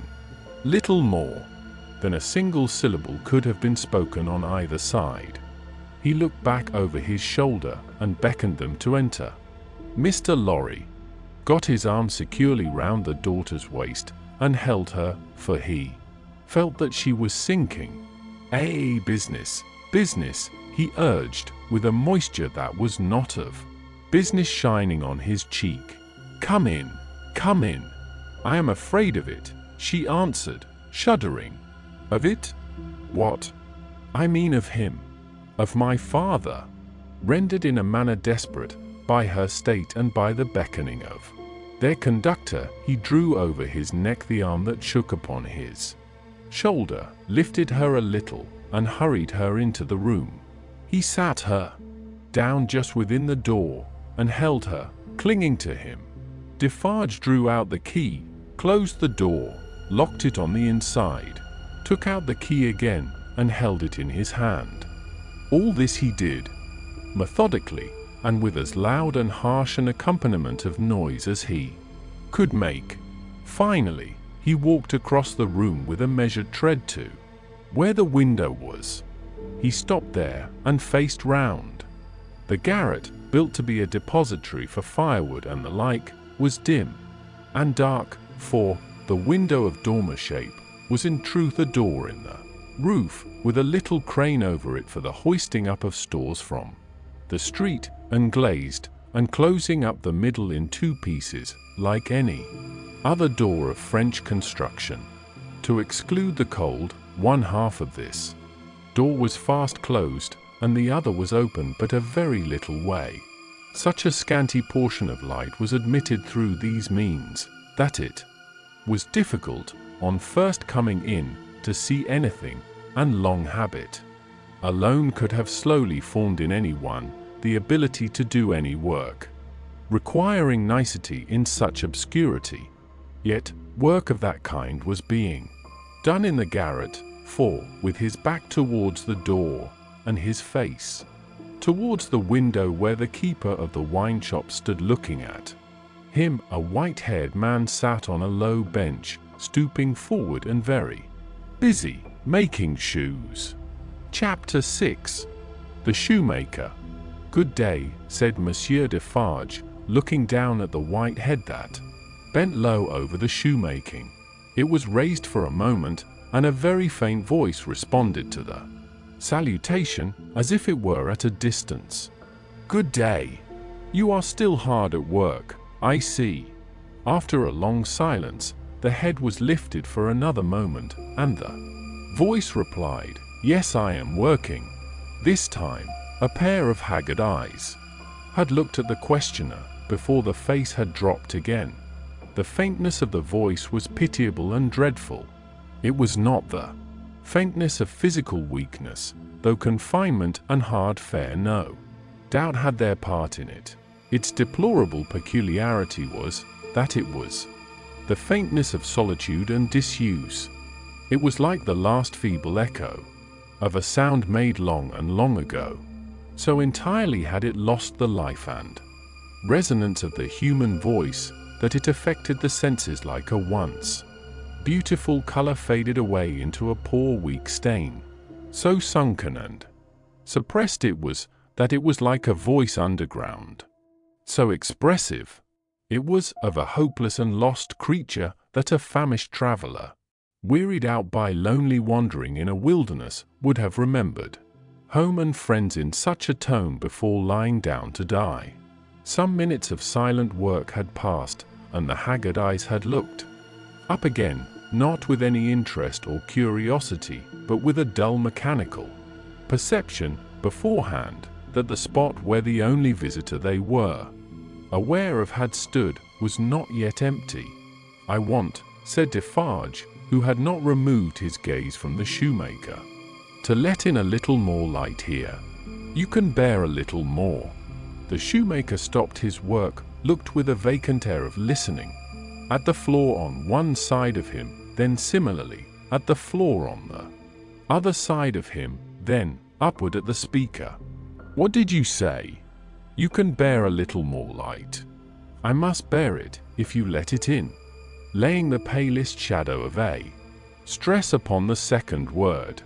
The opened half door was opened a little further and secured at that angle for the time. A broad ray of light fell into the garret and showed the workman with an unfinished shoe upon his lap, pausing in his labor. His few common tools and various scraps of leather were at his feet and on his bench. He had a white beard, raggedly cut, but not very long, a hollow face, and exceedingly bright eyes. The hollowness and thinness of his face would have caused them to look large under his yet dark eyebrows and his confused white hair, though they had been really otherwise, but they were naturally large, and looked unnaturally so. His yellow rags of shirt lay open at the throat, and showed his body to be withered and worn. He, and his old canvas frock, and his loose stockings, and all his poor tatters of clothes, had, in a long seclusion from direct light and air, faded down to such a dull uniformity of parchment yellow, that it would have been hard to say which was which. He had put up a hand between his eyes and the light, and the very bones of it seemed transparent. So he sat, with a steadfastly vacant gaze, pausing in his work. He never looked at the figure before him, without first looking down on this side of himself, then on that, as if he had lost the habit of associating place with sound. He never spoke without first wandering in this manner, and forgetting to speak. "Are you going to finish that pair of shoes today?" asked Defarge, motioning to Mr. Lorry to come forward. "What did you say? Do you mean to finish that pair of shoes today?" "I can't say that I mean to. I suppose so. I don't know." But the question reminded him of his work, and he bent over it again. Mr. Lorry came silently forward, leaving the daughter by the door. When he had stood, for a minute or two, by the side of Defarge, the shoemaker looked up. He showed no surprise at seeing another figure, but the unsteady fingers of one of his hands strayed to his lips as he looked at it. His lips and his nails were of the same pale lead color. And then the hand dropped to his work, and he once more bent over the shoe. The look and the action had occupied but an instant. "You have a visitor, you see," said Monsieur Defarge. "What did you say?" "Here is a visitor." The shoemaker looked up as before, but without removing a hand from his work. "Come," said Defarge. Here is Monsieur, who knows a well-made shoe when he sees one. Show him that shoe you are working at. Take it, Monsieur." Mr. Lorry took it in his hand. "Tell Monsieur what kind of shoe it is, and the maker's name." There was a longer pause than usual before the shoemaker replied. "I forget what it was you asked me." "What did you say?" I said, "Couldn't you describe the kind of shoe for Monsieur's information?" "It is a lady's shoe. It is a young lady's walking shoe. It is in the present mode." "I never saw the mode. I have had a pattern in my hand." He glanced at the shoe with some little passing touch of pride. "And the maker's name," said Defarge. Now that he had no work to hold, he laid the knuckles of the right hand in the hollow of the left, and then the knuckles of the left hand in the hollow of the right, and then passed a hand across his bearded chin, and so on in regular changes, without a moment's intermission. The task of recalling him from the vagrancy into which he always sank when he had spoken was like recalling some very weak person from a swoon, or endeavoring, in the hope of some disclosure, to stay the spirit of a fast-dying man. "Did you ask me for my name?" "Assuredly I did." 105 North Tower. "Is that all?" 105 North Tower. With a weary sound that was not a sigh, nor a groan, he bent to work again, until the silence was again broken. "You are not a shoemaker by trade," said Mr. Lorry, looking steadfastly at him. His haggard eyes turned to Defarge as if he would have transferred the question to him, but as no help came from that quarter, they turned back on the questioner when they had sought the ground. "I am not a shoemaker by trade?" "No, I was not a shoemaker by trade. I learnt it here. I taught myself. I asked leave to." He lapsed away, even for minutes, ringing those measured changes on his hands the whole time. His eyes came slowly back, at last, to the face from which they had wandered. When they rested on it, he started, and resumed, in the manner of a sleeper that moment awake, reverting to a subject of last night. "I asked leave to teach myself, and I got it with much difficulty after a long while, and I have made shoes ever since." As he held out his hand for the shoe that had been taken from him, Mr. Lorry said, still looking steadfastly in his face, "Monsieur Manette, do you remember nothing of me?" The shoe dropped to the ground, and he sat looking fixedly at the questioner. "Monsieur Manette," Mr. Lorry laid his hand upon Defarge's arm, "do you remember nothing of this man? Look at him. Look at me. Is there no old banker, no old business, no old servant, no old time, rising in your mind, Monsieur Manette?" As the captive of many years sat looking fixedly, by turns, at Mr.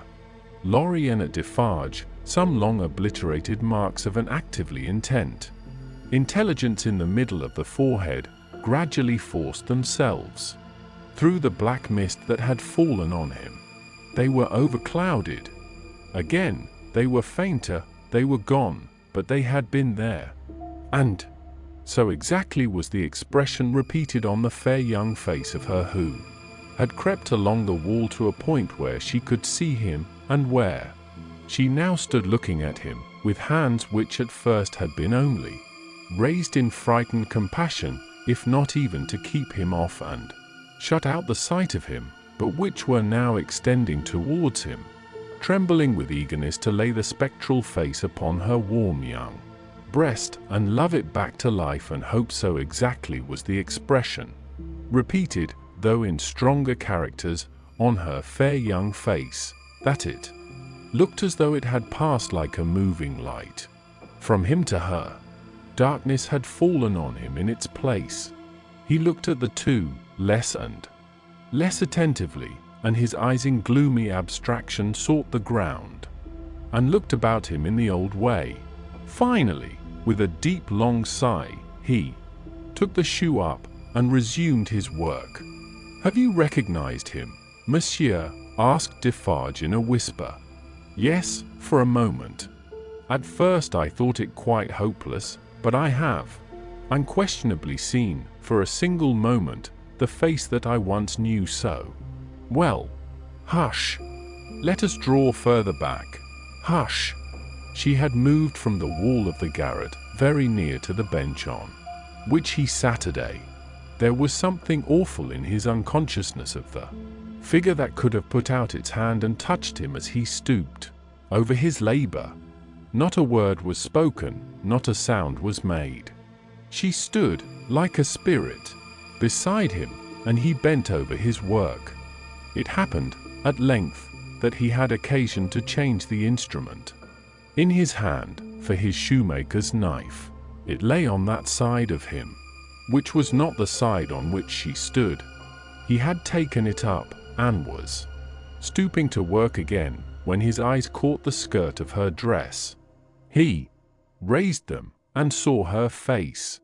The two spectators started forward, but she stayed them with a motion of her hand. She had no fear of his striking at her with the knife, though they had. He stared at her with a fearful look, and after a while his lips began to form some words, though no sound proceeded from them. By degrees, in the pauses of his quick and labored breathing, he was heard to say, "What is this?" With the tears streaming down her face, she put her two hands to her lips, and kissed them to him, then clasped them on her breast, as if she laid his ruined head there. "You are not the gaoler's daughter?" She sighed no. "Who are you?"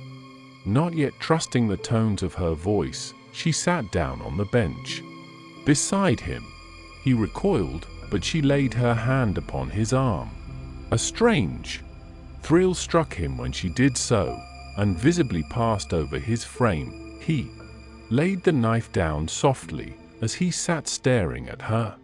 Her golden hair, which she wore in long curls, had been hurriedly pushed aside, and fell down over her neck. Advancing his hand by little and little, he took it up and looked at it. In the midst of the action, he went astray, and, with another deep sigh, fell to work at his shoemaking, but not for long. Releasing his arm, she laid her hand upon his shoulder. After looking doubtfully at it 2 or 3 times, as if to be sure that it was really there, he laid down his work, put his hand to his neck, and took off a blackened string with a scrap of folded rag attached to it. He opened this carefully on his knee, and it contained a very little quantity of hair, not more than 1 or 2 long golden hairs, which he had, in some old day, wound off upon his finger. He took her hair into his hand again, and looked closely at it.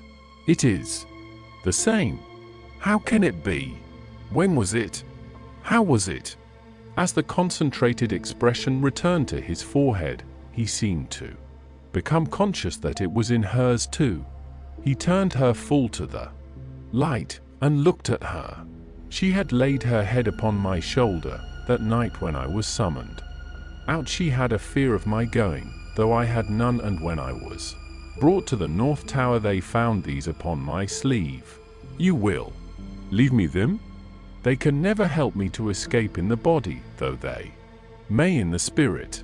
Those were the words I said. I remember them very well. He formed this speech with his lips many times before he could utter it, but when he did find spoken words for it, they came to him coherently, though slowly. "How was this? Was it you? Once more, the two spectators started, as he turned upon her with a frightful suddenness. But she sat perfectly still in his grasp, and only said, in a low voice, "I entreat you, good gentlemen, do not come near us, do not speak, do not move." "Hark!" he exclaimed. "Whose voice was that?" His hands released her as he uttered this cry, and went up to his white hair, which they tore in a frenzy. It died out, as everything but his shoemaking did die out of him, and he refolded his little packet and tried to secure it in his breast, but he still looked at her, and gloomily shook his head. No, no, no, you are too young, too blooming. It can't be. See what the prisoner is. These are not the hands she knew, this is not the face she knew, this is not a voice she ever heard. No, no. She was and he was before the slow years of the North Tower ages ago. What is your name, my gentle angel? Hailing his softened tone and manner, his daughter fell upon her knees before him, with her appealing hands upon his breast. Oh, sir, at another time you shall know my name, and who my mother was, and who my father, and how I never knew their hard history. But I cannot tell you at this time, and I cannot tell you here. All that I may tell you, here and now, is that I pray to you to touch me and to bless me. Kiss me, kiss me. Oh, my dear, my dear. His cold white head mingled with her radiant hair, which warmed and lighted it as though it were the light of freedom shining on him. If you hear in my voice, I don't know that it is so, but I hope it is. If you hear in my voice any resemblance to a voice that once was sweet music in your ears, weep for it, weep for it. If you touch, touching my hair, anything that recalls a beloved head that lay on your breast when you were young and free, weep for it, weep for it. If, when I hint to you of a home that is before us, where I will be true to you, with all my duty and with all my faithful service, I bring back the remembrance of a home long desolate, while your poor heart pined away. Weep for it, weep for it. She held him closer round the neck, and rocked him on her breast like a child. If, when I tell you, dearest dear, that your agony is over, and that I have come here to take you from it, and that we go to England to be at peace and at rest, I cause you to think of your useful life laid waste, and of our native France so wicked to you, weep for it, weep for it. And if, when I shall tell you of my name, and of my father who is living, and of my mother who is dead, you learn that I have to kneel to my honored father, and implore his pardon for having never for his sake striven all day and lain awake and wept all night, because the love of my poor mother hid his torture from me, weep for it, weep for it. Weep for her, then, and for me. Good gentlemen, thank God, I feel his sacred tears upon my face, and his sobs strike against my heart.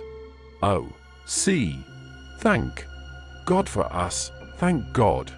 He had sunk in her arms, and his face dropped on her breast, a sight so touching, yet so terrible in the tremendous wrong and suffering which had gone before it, that the two beholders covered their faces. When the quiet of the garret had been long undisturbed, and his heaving breast and shaken form had long yielded to the calm that must follow all storms, emblem to humanity of the rest and silence into which the storm called life must hush, at last they came forward to raise the father and daughter from the ground. He had gradually dropped to the floor, and lay there in a lethargy, worn out. She had nestled down with him, that his head might lie upon her arm, and her hair drooping over him curtained him from the light.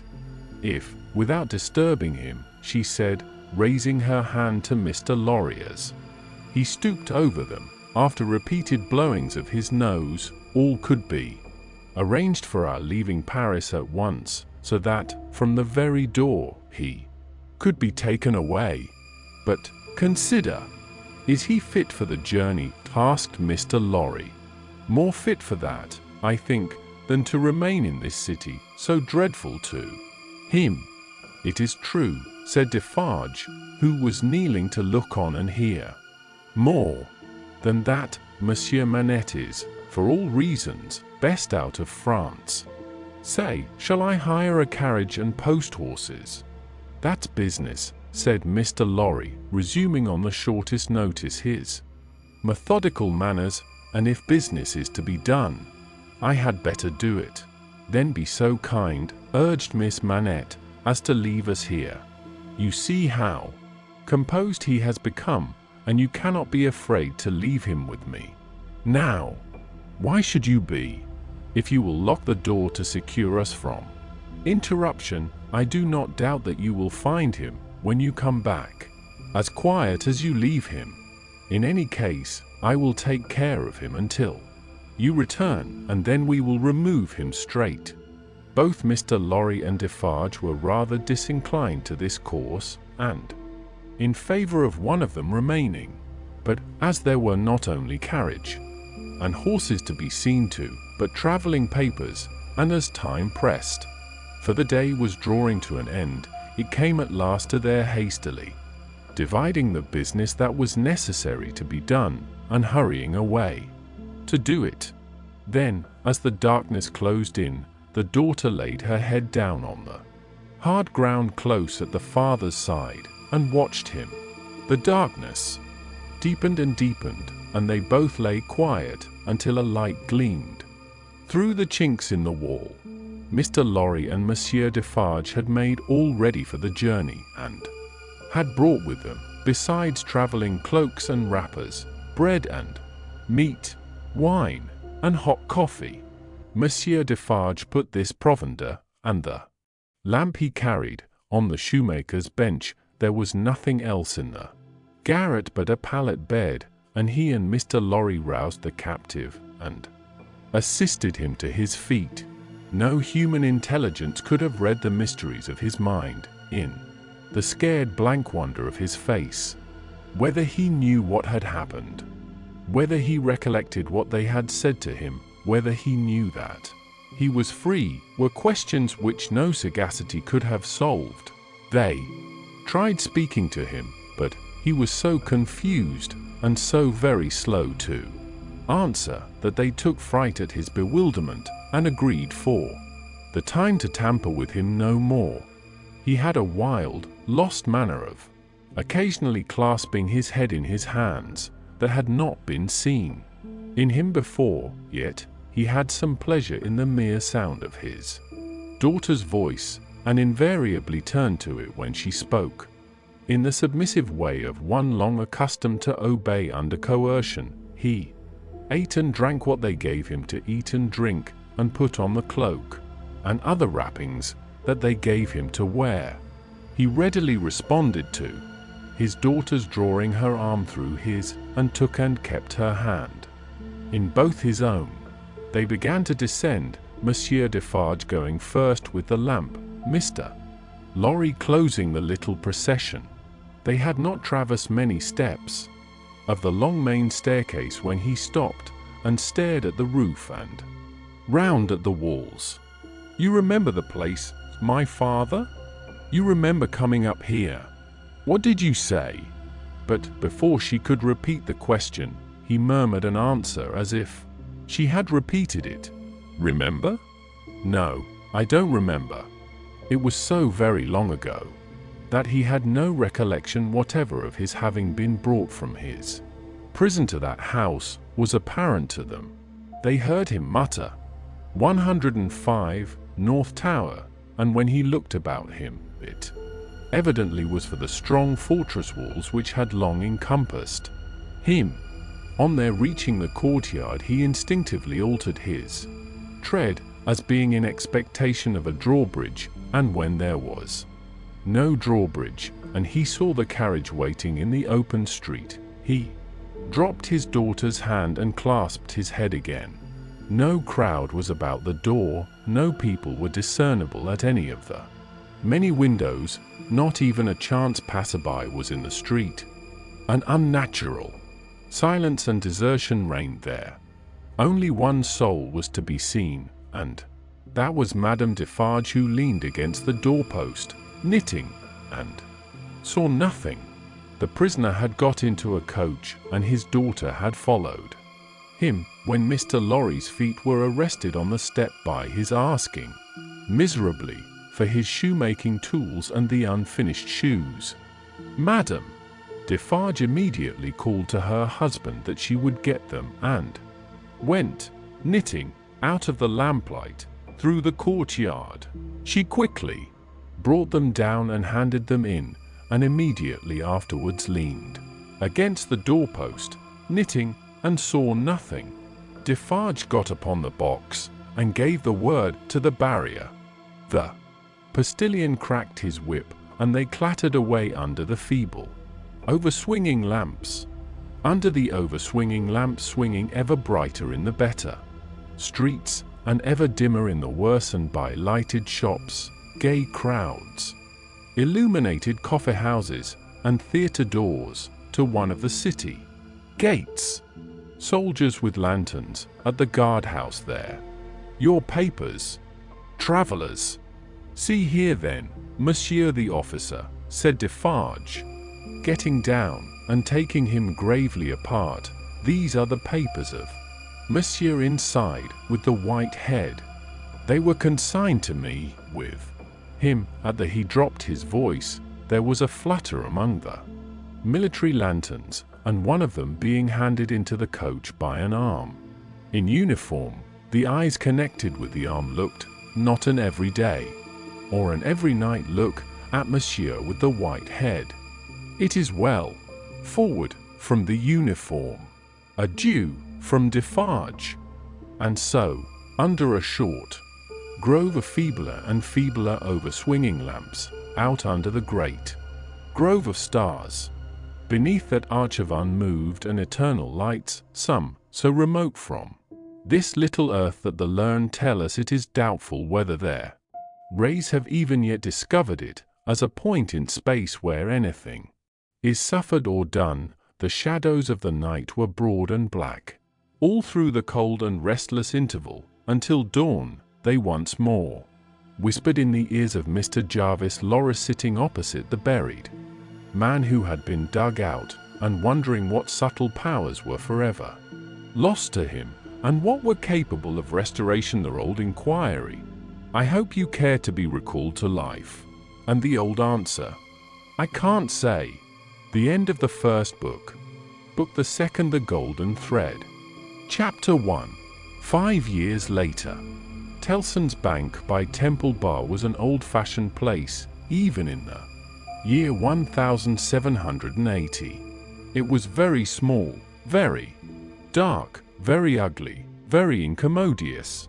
It was an old-fashioned place. Moreover, in the moral attribute that the partners in the house were proud of its smallness, proud of its darkness, proud of its ugliness, proud of its incommodiousness. They were even boastful of its eminence in those particulars, and were fired by an express conviction that, if it were less objectionable, it would be less respectable. This was no passive belief, but an active weapon which they flashed at more convenient places of business. Tellson's, they said, wanted no elbow room. Tellson's wanted no light. Tellson's wanted no embellishment. Noakes and Company S might, or Snooks Brothers might, but Tellson's, thank heaven, any one of these partners would have disinherited his son on the question of rebuilding Tellson's. In this respect the house was much on a par with the country, which did very often disinherit its sons for suggesting improvements in laws and customs that had long been highly objectionable, but were only the more respectable. Thus it had come to pass that Tellson's was the triumphant perfection of inconvenience. After bursting open a door of idiotic obstinacy with a weak rattle in its throat, you fell into Tellson's down 2 steps, and came to your senses in a miserable little shop with 2 little counters, where the oldest of men made your cheque shake as if the wind rustled it, while they examined the signature by the dingiest of windows, which were always under a shower bath of mud from Fleet Street, and which were made the dingier by their own iron bars proper, and the heavy shadow of Temple Bar. If your business necessitated your seeing the house, you were put into a species of condemned hold at the back, where you meditated on a misspent life until the house came with its hands in its pockets, and you could hardly blink at it in the dismal twilight. Your money came out of, or went into, wormy old wooden drawers, particles of which flew up your nose and down your throat when they were opened and shut. Your banknotes had a musty odor, as if they were fast decomposing into rags again. Your plate was stowed away among the neighboring cesspools, and evil communications corrupted its good polish in a day or two. Your deeds got into extemporized strong rooms, made of kitchens and sculleries, and fretted all the fat out of their parchments into the banking house air. Your lighter boxes of family papers went upstairs into a barmecide room that always had a great dining table in it and never had a dinner, and where, even in the year 1780, the first letters written to you by your old love, or by your little children, were but newly released from the horror of being ogled through the windows by the heads exposed on Temple Bar with an insensate brutality and ferocity worthy of Abyssinia or Ashanti. But indeed, at that time, putting to death was a recipe much in vogue with all trades and professions, and not least of all with Tellson's. Death is nature's remedy for all things, and why not legislation's? Accordingly, the forger was put to death, the utterer of a bad note was put to death, the unlawful opener of a letter was put to death, the purloiner of 40 shillings and sixpence was put to death, the holder of a horse at Tellson's door, who made off with it, was put to death, the coiner of a bad shilling was put to death, the sounders of 3/4 of the notes in the whole gamut of crime were put to death. Not that it did the least good in the way of prevention. It might almost have been worth remarking that the fact was exactly the reverse, but it cleared off, as to this world, the trouble of each particular case, and left nothing else connected with it to be looked after. Thus, Tellson's, in its day, like greater places of business, its contemporaries had taken so many lives, that, if the heads laid low before it had been ranged on Temple Bar instead of being privately disposed of, they would probably have excluded what little light the ground floor had, in a rather significant manner, cramped in all kinds of dim cupboards and hutches at Tellson's. The oldest of men carried on the business gravely. When they took a young man into Tellson's London house, they hid him somewhere till he was old. They kept him in a dark place, like a cheese, until he had the full Tellson flavor and blue mold upon him. Then only was he permitted to be seen, spectacularly poring over large books, and casting his breeches and gaiters into the general weight of the establishment. Outside Tellson's never by any means in it, unless called in was an odd jobman, an occasional porter and messenger, who served as the live sign of the house. He was never absent during business hours, unless upon an errand, and then he was represented by his son, a grisly urchin of 12, who was his express image. People understood that Tellson's, in a stately way, tolerated the odd job man. The house had always tolerated some person in that capacity, and time and tide had drifted this person to the post. His surname was Cruncher, and on the youthful occasion of his renouncing by proxy the works of darkness in the easterly parish church of Houndsditch, he had received the added appellation of Jerry. The scene was Mr. Cruncher's private lodging in Hanging Sword Alley, Whitefriars. The time, 7:30 of the clock on a windy March morning, Anno Domini 1780. Mr. Cruncher himself always spoke of the year of our Lord as Anno Dominos, apparently under the impression that the Christian era dated from the invention of a popular game by a lady who had bestowed her name upon it. Mr. Cruncher's apartments were not in a savory neighborhood, and were but 2 in number, even if a closet with a single pane of glass in it might be counted as one. But they were very decently kept. Early as it was, on the windy March morning, the room in which he lay abed was already scrubbed throughout, and between the cups and saucers arranged for breakfast and the lumbering deal table, a very clean white cloth was spread. Mr. Cruncher reposed under a patchwork counterpane like a harlequin at home. At first, he slept heavily, but by degrees began to roll and surge in bed until he rose above the surface with his spiky hair, looking as if it must tear the sheets to ribbons. At which juncture, he exclaimed, in a voice of dire exasperation, "Bus me, if she ain't at it again." A woman of orderly and industrious appearance rose from her knees in a corner, with sufficient haste and trepidation to show that she was the person referred to. "What?" said Mr. Cruncher, looking out of bed for a boot. "You're at it again, are you?" After hailing the morn with this second salutation, he threw a boot at the woman as a third. It was a very muddy boot, and may introduce the odd circumstance connected with Mr. Cruncher's domestic economy, that, whereas he often came home after banking hours with clean boots, he often got up next morning to find the same boots covered with clay. "What?" said Mr. Cruncher, varying his apostrophe after missing his mark. "Or what are you up to, aggrawator?" "I was only saying my prayers." "Saying your prayers? You're a nice woman.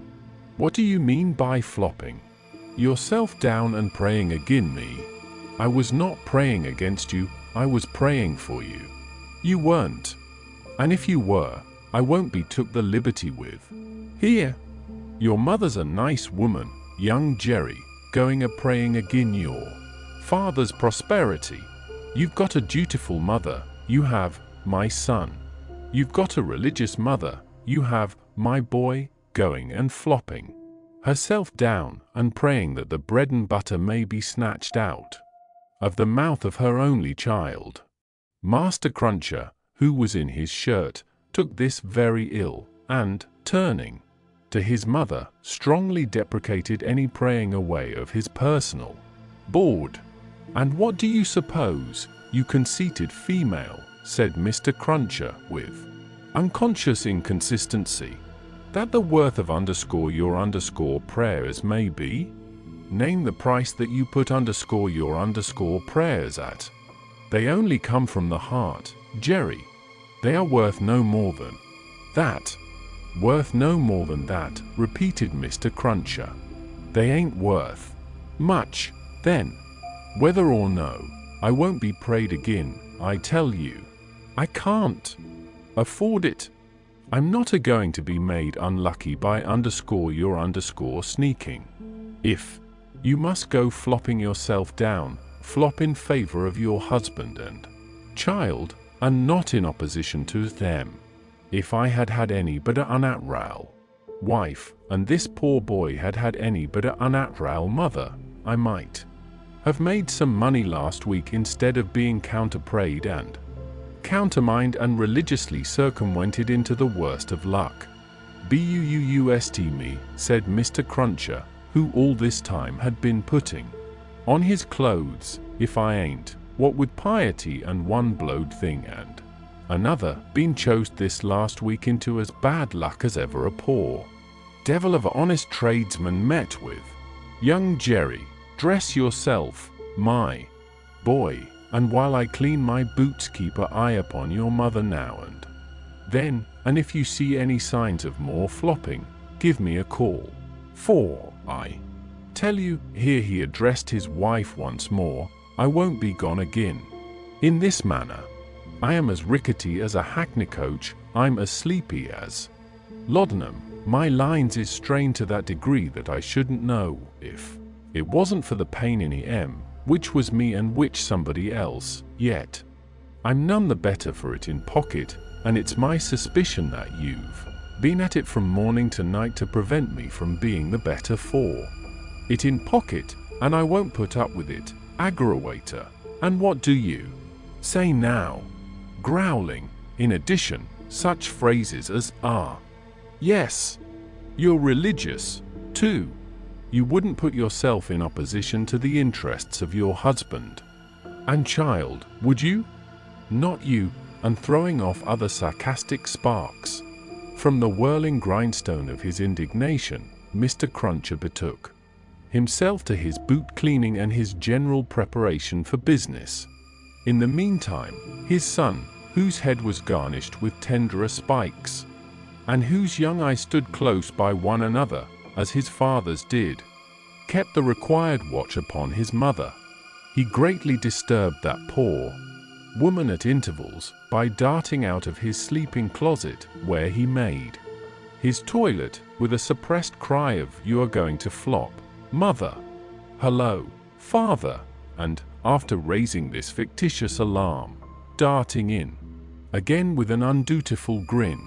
Mr. Cruncher's temper was not at all improved when he came to his breakfast.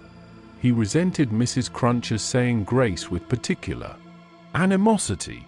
"Now, aggrawator, what are you up to? At it again?" His wife explained that she had merely asked a blessing. "Don't do it," said Mr. Crunches, looking about, as if he rather expected to see the loaf disappear under the efficacy of his wife's petitions. "I ain't a-going to be blessed out of house and home. I won't have my whitles blessed off my table. Keep still." Exceedingly red-eyed and grim, as if he had been up all night at a party which had taken anything but a convivial turn, Jerry Cruncher worried his breakfast rather than ate it, growling over it like any four-footed inmate of a menagerie.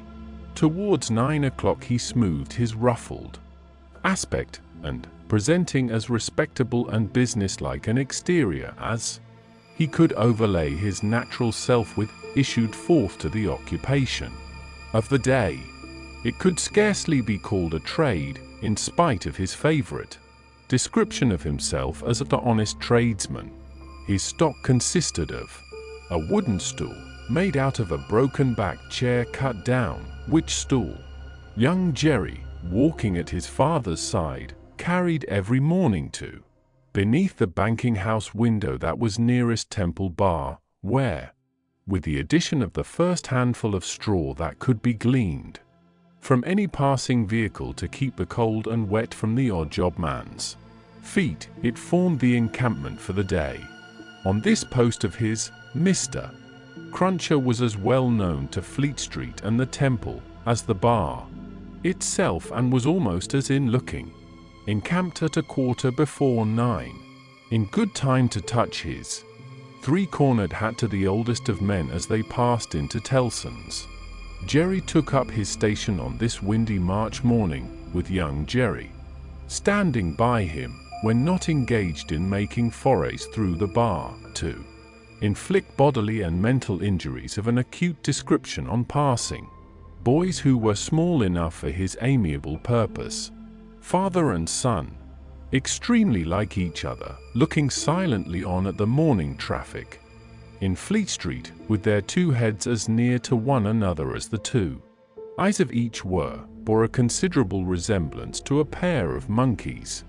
The resemblance was not lessened by the accidental circumstance that the mature Jerry bit and spat out straw, while the twinkling eyes of the youthful Jerry were as restlessly watchful of him as of everything else.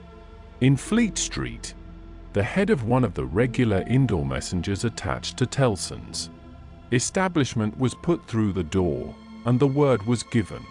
"Porter wanted." "Hooray, father! Here's an early job to begin with." Having thus given his parent Godspeed, young Jerry seated himself on The stool entered on his reversionary interest in the straw his father had been chewing and cogitated. "Always rusty. His fingers is always rusty," muttered young Jerry. "Where does my father get all that iron rust from? He don't get no iron rust here." Chapter 2. A Sight. "You know the Old Bailey well, no doubt," said one of the oldest of clerks to Jerry the messenger. "Yes, sir," returned Jerry, in something of a dogged manner. "I do. Know the Bailey?" "Just so. And you know Mr. Lorry?" "I know Mr. Lorry, sir, much better than I know the Bailey." "Much better," said Jerry, not unlike a reluctant witness at the establishment in question, "than I, as an honest tradesman, wish to know the Bailey." "Very well. Find the door where the witnesses go in, and show the doorkeeper this note for Mr. Lorry. He will then let you in." "Into the court, sir." "Into the court." Mr. Cruncher's eyes seemed to get a little closer to one another, and to interchange the inquiry. "What do you think of this? Am I to wait in the court, sir?" he asked, as the result of that conference. "I am going to tell you. The doorkeeper will pass the note to Mr. Lorry, and do you make any gesture that will attract Mr. Lorry's attention, and show him where you stand. Then what you have to do is to remain there until he wants you." "Is that all, sir?" "That's all. He wishes to have a messenger at hand. This is to tell him you are there." As the ancient clerk deliberately folded and superscribed the note, Mr. Cruncher, after surveying him in silence until he came to the blotting paper stage, remarked, "I suppose they'll be trying forgeries this morning." "Treason." "That's quartering," said Jerry. "Barbarous." "It is the law," remarked the ancient clerk, turning his surprised spectacles upon him.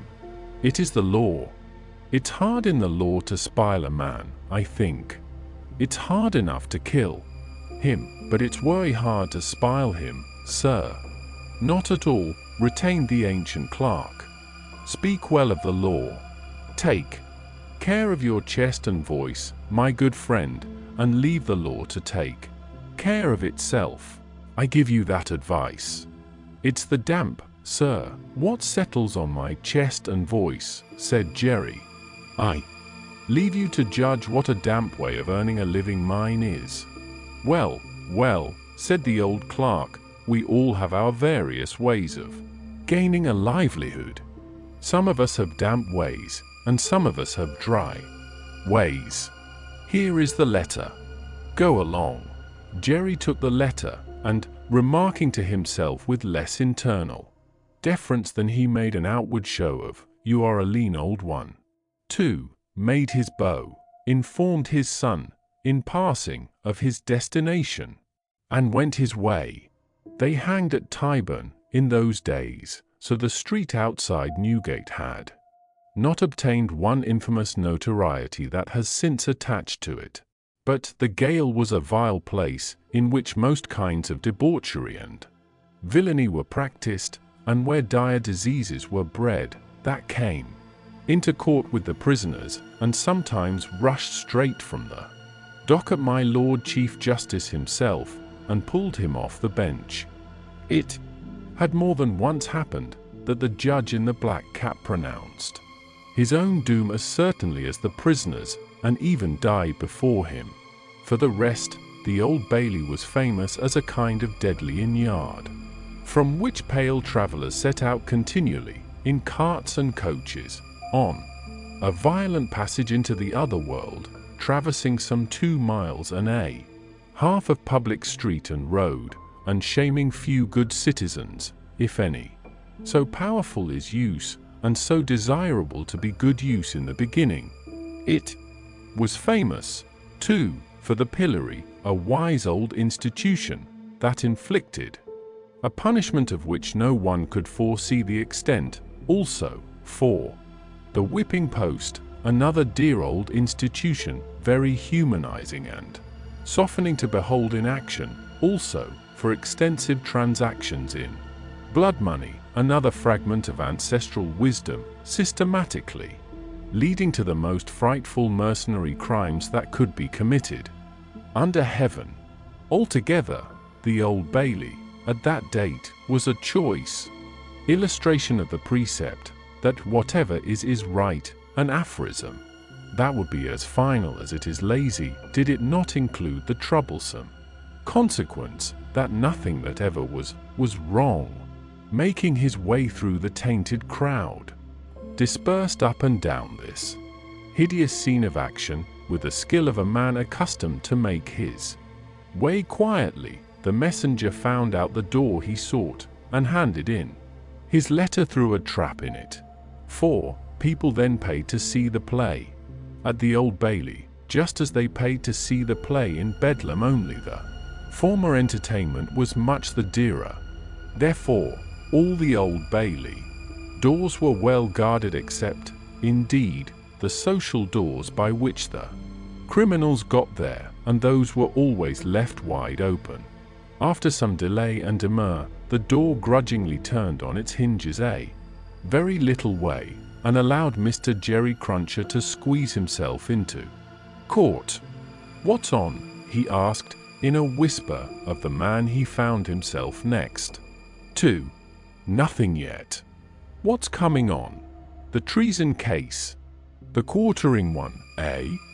"Ah," returned the man, with a relish. "He'll be drawn on a hurdle to be half hanged, and then he'll be taken down and sliced before his own face, and then his inside will be taken out and burnt while he looks on, and then his head will be chopped off, and he'll be cut into quarters.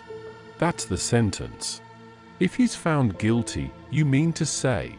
Jerry added, by way of proviso. "Oh, they'll find him guilty," said the other. "Don't you be afraid of that." Mr. Cruncher's attention was here diverted to the doorkeeper, whom he saw making his way to Mr. Lorry with a note in his hand. Mr. Lorry sat at a table among the gentlemen in wigs, not far from a wigged gentleman, the prisoner's counsel, who had a great bundle of papers before him, and nearly opposite another wigged gentleman with his hands in his pockets, whose whole attention, when Mr. Cruncher looked at him, then or afterwards, seemed to be concentrated on the ceiling of the court. After some gruff coughing and rubbing of his chin and signing with his hand, Jerry attracted the notice of Mr. Lorry, who had stood up to look for him, and who quietly nodded and sat down again. "What's he got to do with the case?" asked the man he had spoken with. "Blessed if I know," said Jerry. "What have you got to do with it, then, if a person may inquire?" "Blessed if I know that either," said Jerry. The entrance of the judge, and a consequent great stir and settling down in the court, stopped the dialogue. Presently, the dock became the central point of interest. 2 gaolers, who had been standing there, went out, and the prisoner was brought in and put to the bar. Everybody present, except the one wigged gentleman who looked at the ceiling, stared at him. All the human breath in the place rolled at him like a sea, or a wind, or a fire. Eager faces strained round pillars and corners to get a sight of him. Spectators in back rows stood up, not to miss a hair of him. People on the floor of the court laid their hands on the shoulders of the people before them to help themselves, at anybody's cost, to a view of him. Stood a tiptoe, got upon ledges, stood upon next to nothing, to see every inch of him. Conspicuous among these latter, like an animated bit of the spiked wall of Newgate, Jerry stood, aiming at the prisoner the beery breath of a wet he had taken as he came along, and discharging it to mingle with the waves of other beer, and gin, and tea, and coffee, and what not, that flowed at him, and already broke upon the great windows behind him, in an impure mist and rain.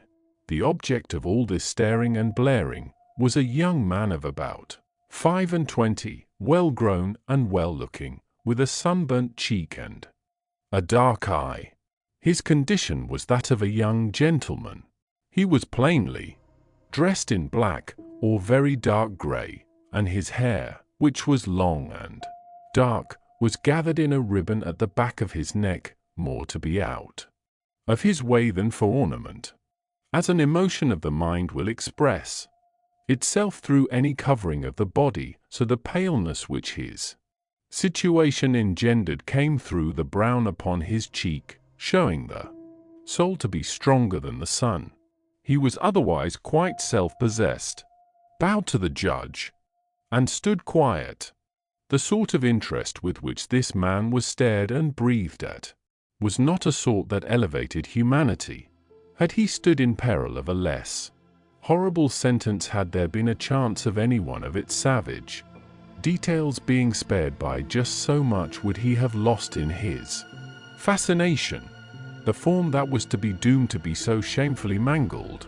Was the sight the immortal creature that was to be so butchered and torn asunder yielded the sensation, whatever gloss the various spectators put upon the interest, according to their several arts and powers of self-deceit, the interest was, at the root of it, ogreish. Silence in the court. Charles Darnay had yesterday pleaded not guilty to an indictment denouncing him, with infinite jingle and jangle, for that he was a false traitor to our serene, illustrious, excellent, and so forth, Prince, our Lord the King, by reason of his having, on divers occasions, and by divers means and ways, assisted Louis, the French King, in his wars against our said serene, illustrious, excellent, and so forth, that was to say, by coming and going between the dominions of our said serene, illustrious, excellent, and so forth, and those of the said French Louis, and wickedly, falsely, traitorously, and otherwise evil adverbiously, revealing to the said French Louis what forces our said serene, illustrious, excellent, and so forth, had in preparation to send to Canada and North America.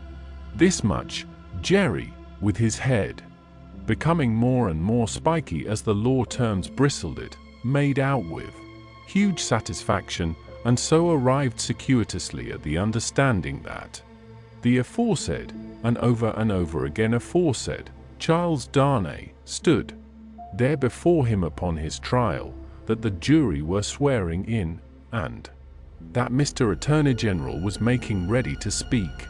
The accused, who was, and who knew he was, being mentally hanged, beheaded, and quartered by everybody there, neither flinched from the situation, nor assumed any theatrical air in it. He was quiet and attentive, watched the opening proceedings with a grave interest, and stood with his hands resting on the slab of wood before him, so composedly that they had not displaced a leaf of the herbs with which it was strewn. The court was all bestrewn with herbs and sprinkled with vinegar, as a precaution against gale air and gale fever. Over the prisoner's head there was a mirror to throw the light down upon him. Crowds of the wicked and the wretched had been reflected in it, and had passed from its surface and this earth's together, haunted in a most ghastly manner that abominable place would have been, if the glass could ever have rendered back its reflections, as the ocean is one day to give up its dead. Some passing thought of the infamy and disgrace for which it had been reserved may have struck the prisoner's mind. Be that as it may, a change in his position making him conscious of a bar of light across his face, he looked up, and when he saw the glass his face flushed, and his right hand pushed the herbs away. It happened that the action turned his face to that side of the court which was on his left. About on a level with his eyes, there sat, in that corner of the judge's bench, two persons upon whom his look immediately rested, so immediately, and so much to the changing of his aspect, that all the eyes that were turned upon him turned to them. The spectators saw in the two figures a young lady of little more than 20, and a gentleman who was evidently her father, a man of a very remarkable appearance in respect of the absolute whiteness of his hair, and a certain indescribable intensity of face, not of an active kind, but pondering and self-communing. When this expression was upon him, he looked as if he were old, but when it was stirred and broken up as it was now, in a moment, on his speaking to his daughter, he became a handsome man, not past the prime of life. His daughter had one of her hands drawn through his arm as she sat by him, and the other pressed upon it. She had drawn close to him, in her dread of the scene, and in her pity for the prisoner. Her forehead had been strikingly expressive of an engrossing terror and compassion that saw nothing but the peril of the accused. This had been so very noticeable, so very powerfully and naturally shown, that starers who had had no pity for him were touched by her, and the whisper went about, "Who are they?" Jerry, the messenger, who had made his own observations in his own manner, and who had been sucking the rust off his fingers in his absorption, stretched his neck to hear who they were. The crowd about him had pressed and passed the inquiry on to the nearest attendant, and from him it had been more slowly pressed and passed back. At last it got to Jerry. Witnesses. For which side? Against. Against what side? The prisoners. The judge, whose eyes had gone in the general direction, recalled them, leaned back in his seat, and looked steadily at the man whose life was in his hand, as Mr. Attorney General rose to spin the rope, grind the axe, and hammer the nails into the scaffold. Chapter 3. A disappointment. Mr. Attorney General had to inform the jury that the prisoner before them, though young in years, was old in the treasonable practices which claimed the forfeit of his life, that this correspondence with the public enemy was not a correspondence of today, or of yesterday, or even of last year, or of the year before, that it was certain the prisoner had, for longer than that, been in the habit of passing and repassing between France and England on secret business of which he could give no honest account, that, if it were in the nature of traitorous ways to thrive, which happily it never was, the real wickedness and guilt of his business might have remained undiscovered.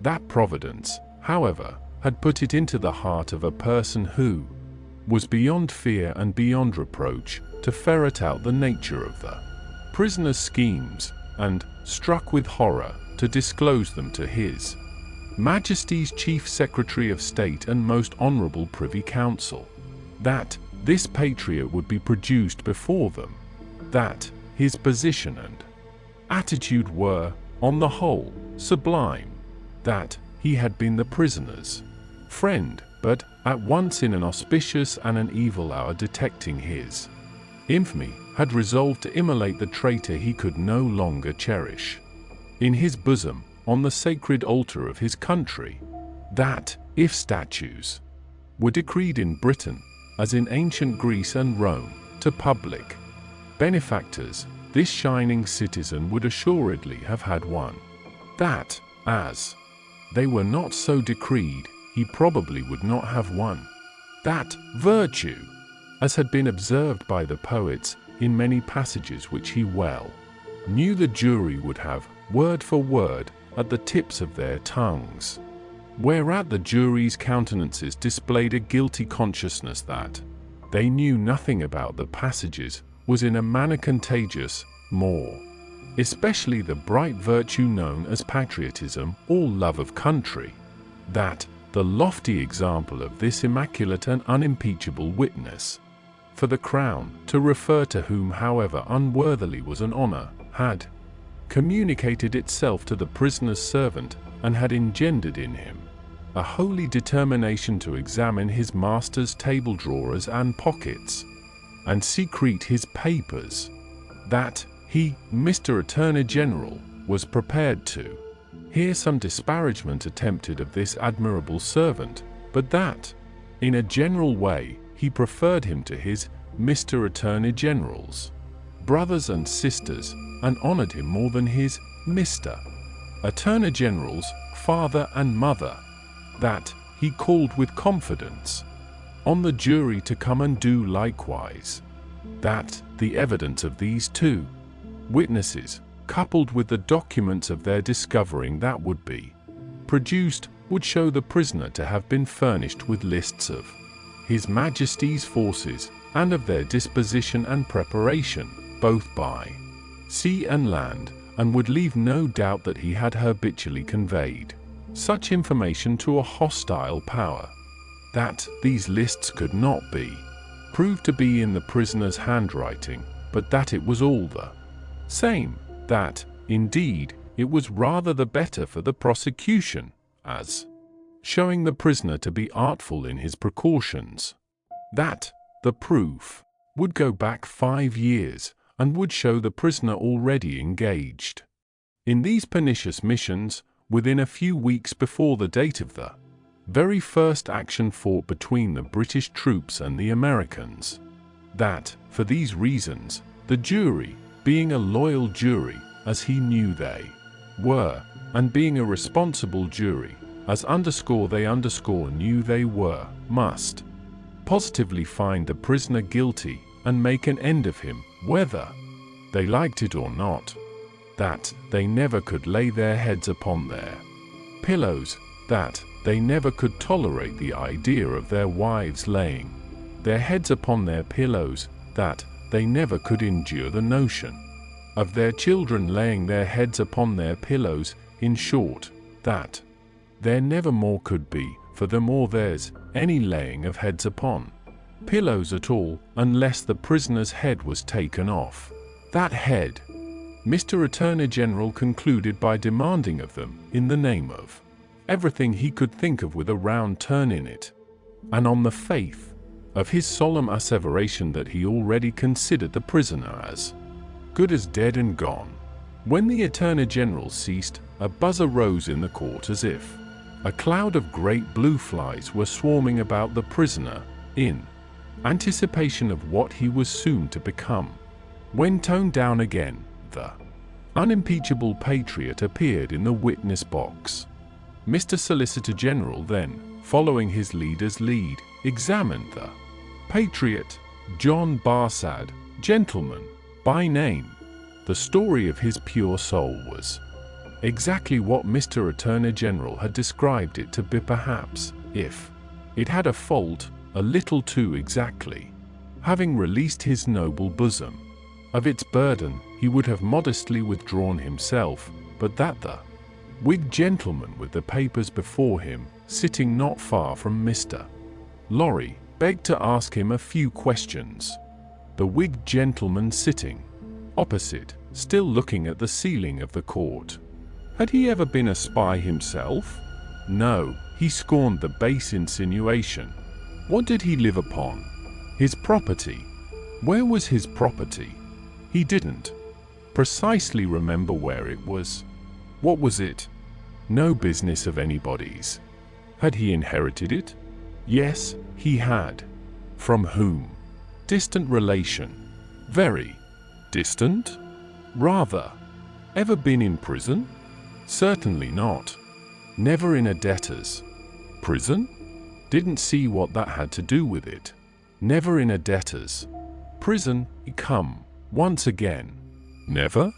Yes. How many times? 2 or 3 times. Not 5 or 6. Perhaps. Of what profession? Gentleman. Ever been kicked? Might have been. Frequently? No. Ever kicked downstairs? Decidedly not. Once received a kick on the top of a staircase and fell downstairs of his own accord. Kicked on that occasion for cheating at dice? Something to that effect was said by the intoxicated liar who committed the assault, but it was not true. Swear it was not true?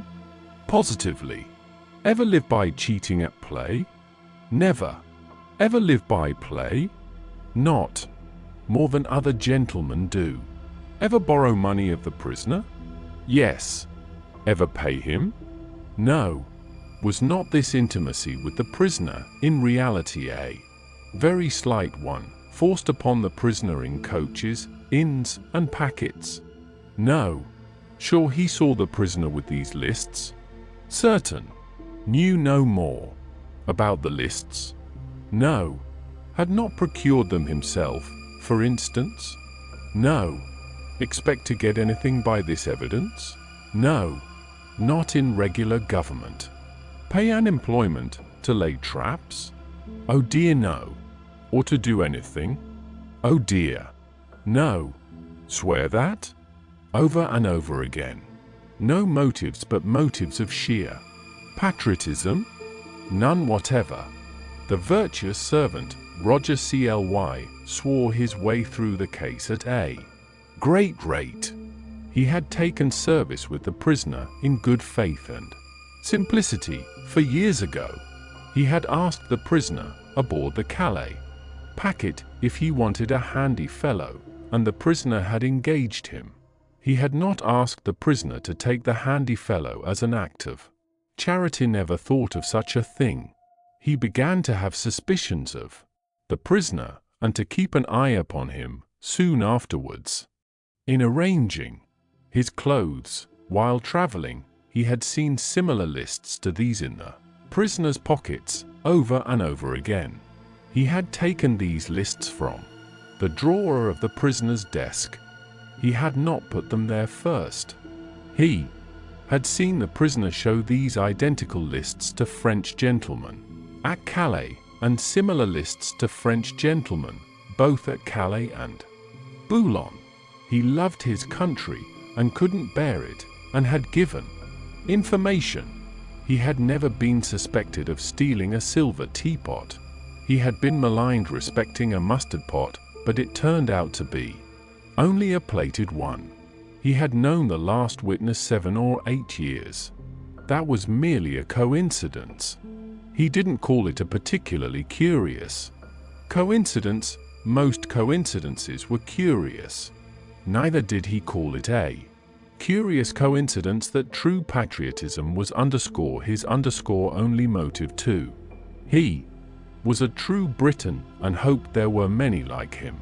The blue flies buzzed again, and Mr. Attorney General called Mr. Jarvis Lorry. Mr. Jarvis Lorry, are you a clerk in Tellson's Bank? I am. On a certain Friday night in November 1775, did business occasion you to travel between London and Dover by the mail? It did. Were there any other passengers in the mail? 2. Did they alight on the road in the course of the night? They did. Mr. Lorry, look upon the prisoner. Was he one of those 2 passengers? I cannot undertake to say that he was. Does he resemble either of these 2 passengers? Both were so wrapped up, and the night was so dark, and we were all so reserved, that I cannot undertake to say even that.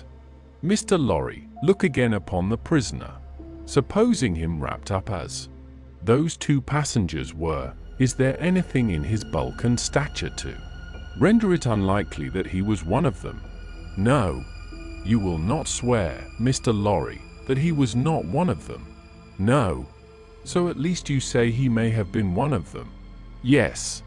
Except that I remember them both to have been like myself, timorous of highwaymen, and the prisoner has not a timorous air. Did you ever see a counterfeit of timidity, Mr. Lorry? I certainly have seen that. Mr. Lorry, look once more upon the prisoner. Have you seen him, to your certain knowledge, before? I have. When? I was returning from France a few days afterwards, and, at Calais, the prisoner came on board the packet ship in which I returned, and made the voyage with me. At what hour did he come on board? At a little after midnight. In the dead of the night. Was he the only passenger who came on board? At that untimely hour? He happened to be the only one. Never mind about happening, Mr. Lorry. He was the only passenger who came on board in the dead of the night. He was. Were you traveling alone, Mr. Lorry, or with any companion? With 2 companions. A gentleman and lady. They are here. They are here. Had you any conversation with the prisoner? Hardly any. The weather was stormy, and the passage long and rough, and I lay on a sofa, almost from shore to shore. Miss Manette, the young lady to whom all eyes had been turned before, and were now turned again, stood up where she had Saturday. Her father rose with her, and kept her hand drawn through his arm. Miss Manette, look upon the prisoner. To be confronted with such pity, and such earnest youth and beauty, was far more trying to the accused than to be confronted with all the crowd, standing, as it were, apart with her on the edge of his grave. Not all the staring curiosity that looked on could, for the moment, nerve him to remain quite still. His hurried right hand parcelled out the herbs before him into imaginary beds of flowers in a garden, and his efforts to control and steady his breathing shook the lips from which the color rushed to his heart. The buzz of the great flies was loud again. Miss Manette, have you seen the prisoner before? Yes, sir. Where? On board of the packet ship just now referred to, sir, and on the same occasion. You are the young lady just now referred to. Oh, most unhappily, I am. The plaintive tone of her compassion merged into the less musical voice of the judge, as he said something fiercely, answer the questions put to you, and make no remark upon them. Miss Manette, had you any conversation with the prisoner on that passage across the channel? Yes, sir. Recall it. In the midst of a profound stillness, she faintly began, when the gentleman came on board. Do you mean the prisoner? Inquired the judge, knitting his brows. Yes, my lord. Then say the prisoner. When the prisoner came on board, he noticed that my father, turning her eyes lovingly to him as he stood beside her, was much fatigued, and in a very weak state of health. My father was so reduced that I was afraid to take him out of the air, and I had made a bed for him on the deck near the cabin steps, and I sat on the deck at his side to take care of him. There were no other passengers that night, but we 4. The prisoner was so good as to beg permission to advise me how I could shelter my father from the wind and weather better than I had done. I had not known how to do it well, not understanding how the wind would set when we were out of the harbor. He did it for me. He expressed great gentleness and kindness for my father's state, and I am sure he felt it. That was the manner of our beginning to speak together. Let me interrupt you for a moment. Had he come on board alone? No. How many were with him? 2 French gentlemen. Had they conferred together? They had conferred together until the last moment, when it was necessary for the French gentlemen to be landed in their boat. Had any papers been handed about among them, similar to these lists? Some papers had been handed about among them, but I don't know what papers. Like these in shape and size? Possibly, but indeed I don't know, although they stood whispering very near to me, because they stood at the top of the cabin steps to have the light of the lamp that was hanging there. It was a dull lamp, and they spoke very low, and I did not hear what they said, and saw only that they looked at papers. Now, to the prisoner's conversation, Miss Manette. The prisoner was as open in his confidence with me which arose out of my helpless situation as he was kind, and good, and useful to my father. I hope, bursting into tears, "I may not repay him by doing him harm today." Buzzing from the blue flies. Miss Manette, if the prisoner does not perfectly understand that, you give the evidence which it is your duty to give, which you must give, and which you cannot escape from giving with great unwillingness. He is the only person present in that condition. Please to go on. He told me that he was traveling on business of a delicate and difficult nature which might get people into trouble, and that he was therefore traveling under an assumed name. He said that this business had, within a few days, taken him to France, and might, at intervals, take him backwards and forwards between France and England for a long time to come. Did he say anything about America, Miss Manette? Be particular. He tried to explain to me how that quarrel had arisen, and he said that, so far as he could judge, it was a wrong and foolish one on England's part. He added, in a jesting way, that perhaps George Washington might gain almost as great a name in history as George III. But there was no harm in his way of saying this, it was said laughingly, and to beguile the time. Any strongly marked expression of face on the part of a chief actor in a scene of great interest to whom many eyes are directed will be unconsciously imitated by the spectators. Her forehead was painfully anxious and intent as she gave this evidence, and, in the pauses when she stopped for the judge to write it down, watched its effect upon the counsel for and against. Among the lookers-on there was the same expression in all quarters of the court, insomuch that a great majority of the foreheads there might have been mirrors reflecting the witness. When the judge looked up from his notes to glare at that tremendous heresy about George Washington, Mr. Attorney General now signified to my lord that he deemed it necessary, as a matter of precaution and form, to call the young lady's father, Dr. Manette, who was called accordingly. Dr. Manette, look upon the prisoner. Have you ever seen him before? Once, when he called at my lodgings in London, some 3 years, or 3 years and a half ago. Can you identify him as your fellow passenger on board the packet, or speak to his conversation with your daughter? Sir, I can do neither. Is there any particular and special reason for your being unable to do either? He answered, in a low voice, there is. Has it been your misfortune to undergo a long imprisonment, without trial, or even accusation, in your native country, Dr. Manette? He answered, in a tone that went to every heart, a long imprisonment. Were you newly released on the occasion in question? They tell me so.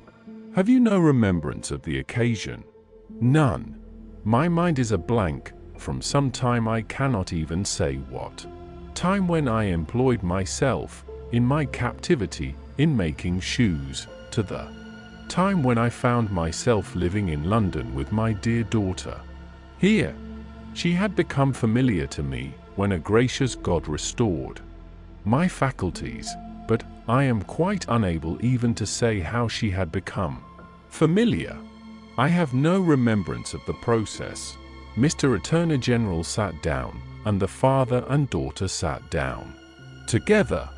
A singular circumstance then arose in the case, the object in hand being to show that the prisoner went down, with some fellow plotter untracked, in the Dover mail on that Friday night in November 5 years ago, and got out of the mail in the night, as a blind, at a place where he did not remain, but from which he travelled back some dozen miles or more, to a garrison and dockyard, and there collected information. A witness was called to identify him as having been at the precise time required, in the coffer room of an hotel in that garrison and dockyard town, waiting for another person.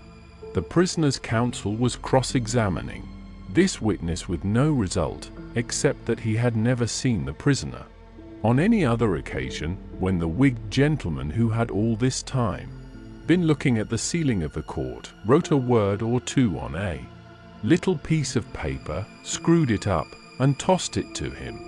Opening this piece of paper in the next pause, the counsel looked with great attention and curiosity at the prisoner. "You say again you are quite sure that it was the prisoner?" The witness was quite sure. "Did you ever see anybody very like the prisoner?" "Not so like," the witness said, "as that he could be mistaken. Look well upon that gentleman, my learned friend there," pointing to him who had tossed the paper over, "and then look well upon the prisoner. How say you? Are they very like each other? Allowing for my learned friend's appearance being careless and slovenly, if not debauched, they were sufficiently like each other to surprise not only the witness, but everybody present, when they were thus brought into comparison. My lord being prayed to bid my learned friend lay aside his wig, and giving no very gracious consent, the likeness became much more remarkable. My lord inquired of Mr. Stryver, the prisoner's counsel, whether they were next to try Mr. Carton, name of my learned friend, for treason? But Mr. Stryver replied to my lord, no, but he would ask the witness to tell him whether what happened once might happen twice, whether he would have been so confident if he had seen this illustration of his rashness sooner, whether he would be so confident, having seen it, and more. The upshot of which was to smash this witness like a crockery vessel, and shiver his part of the case to useless lumber.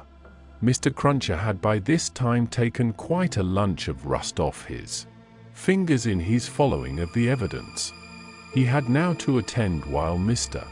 Stryver fitted the prisoner's case on the jury like a compact suit of clothes, showing them how the patriot, Barsad, was a hired spy and traitor, an unblushing trafficker in blood, and one of the greatest scoundrels upon earth since accursed Judas, which he certainly did look rather like.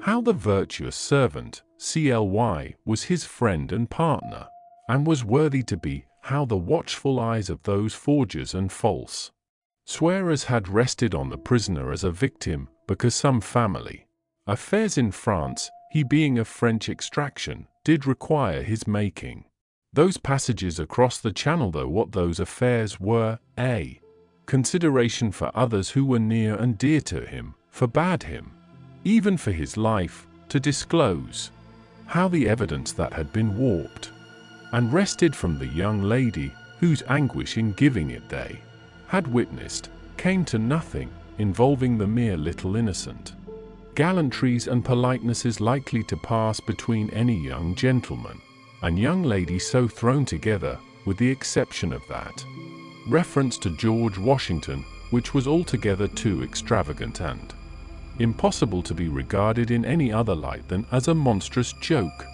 How it would be a weakness in the government to break down in this attempt to practice for popularity on the lowest national antipathies and fears, and therefore Mr. Attorney General had made the most of it.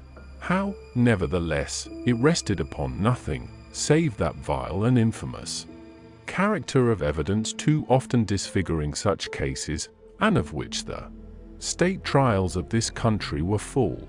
But there my lord interposed, with as grave a face as if it had not been true, saying that he could not sit upon that bench and suffer those illusions. Mr. Stryver then called his few witnesses, and Mr. Cruncher had next to attend while Mr. Attorney General turned the whole suit of clothes Mr. Stryver had fitted on the jury, inside out, showing how Barsad and Cly were even 100 times better than he had thought them, and the prisoner 100 times worse. Lastly, came my lord himself, turning the suit of clothes, now inside out, now outside in, but on the whole, decidedly trimming and shaping them into grave clothes for the prisoner. And now the jury turned to consider, and the great flies swarmed again. Mr. Carton, who had so long sat looking at the ceiling of the court, changed neither his place nor his attitude, even in this excitement, while his learned friend, Mr. Stryver, massing his papers before him, whispered with those who sat near, and from time to time glanced anxiously at the jury, while all the spectators moved more or less, and grouped themselves anew, while even my lord himself arose from his seat, and slowly paced up and down his platform, not unattended by a suspicion in the minds of the audience that his state was feverish. This one man sat leaning back, with his torn gown half off him, his untidy wig put on just as it had happened to light on his head after its removal, his hands in his pockets, and his eyes on the ceiling as they had been all day. Something especially reckless in his demeanor not only gave him a disreputable look, but so diminished the strong resemblance he undoubtedly bore to the prisoner, which his momentary earnestness, when they were compared together, had strengthened, that many of the lookers-on, taking note of him now, said to one another they would hardly have thought the two were so alike. Mr. Cruncher made the observation to his next neighbor, and added, "I'd hold half a guinea. That he don't get no law work to do. Don't look like the sort of one to get any, do he?" Yet this Mr. Carton took in more of the details of the scene than he appeared to take in, for now, when Miss Manette's head dropped upon her father's breast, he was the first to see it, and to say audibly, "Officer, look to that young lady.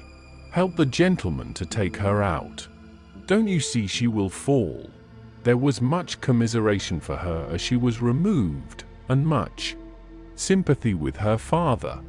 It had evidently been a great distress to him to have the days of his imprisonment recalled. He had shown strong internal agitation when he was questioned, and that pondering or brooding look which made him old had been upon him like a heavy cloud ever since.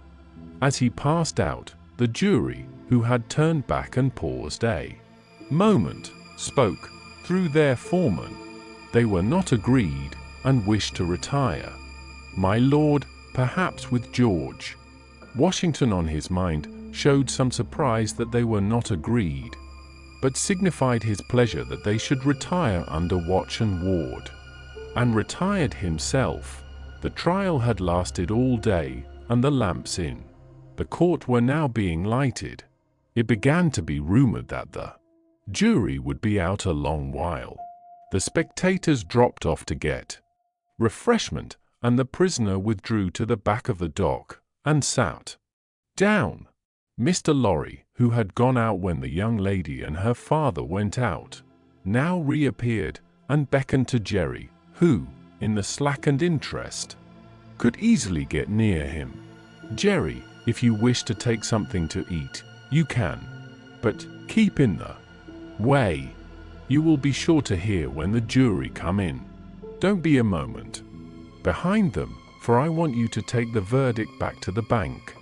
You are the quickest messenger I know, and will get to Temple Bar long before I can." Jerry had just enough forehead to knuckle, and he knuckled it in acknowledgement of this communication and a shilling. Mr. Carton came up at the moment, and touched Mr. Lorry on the arm.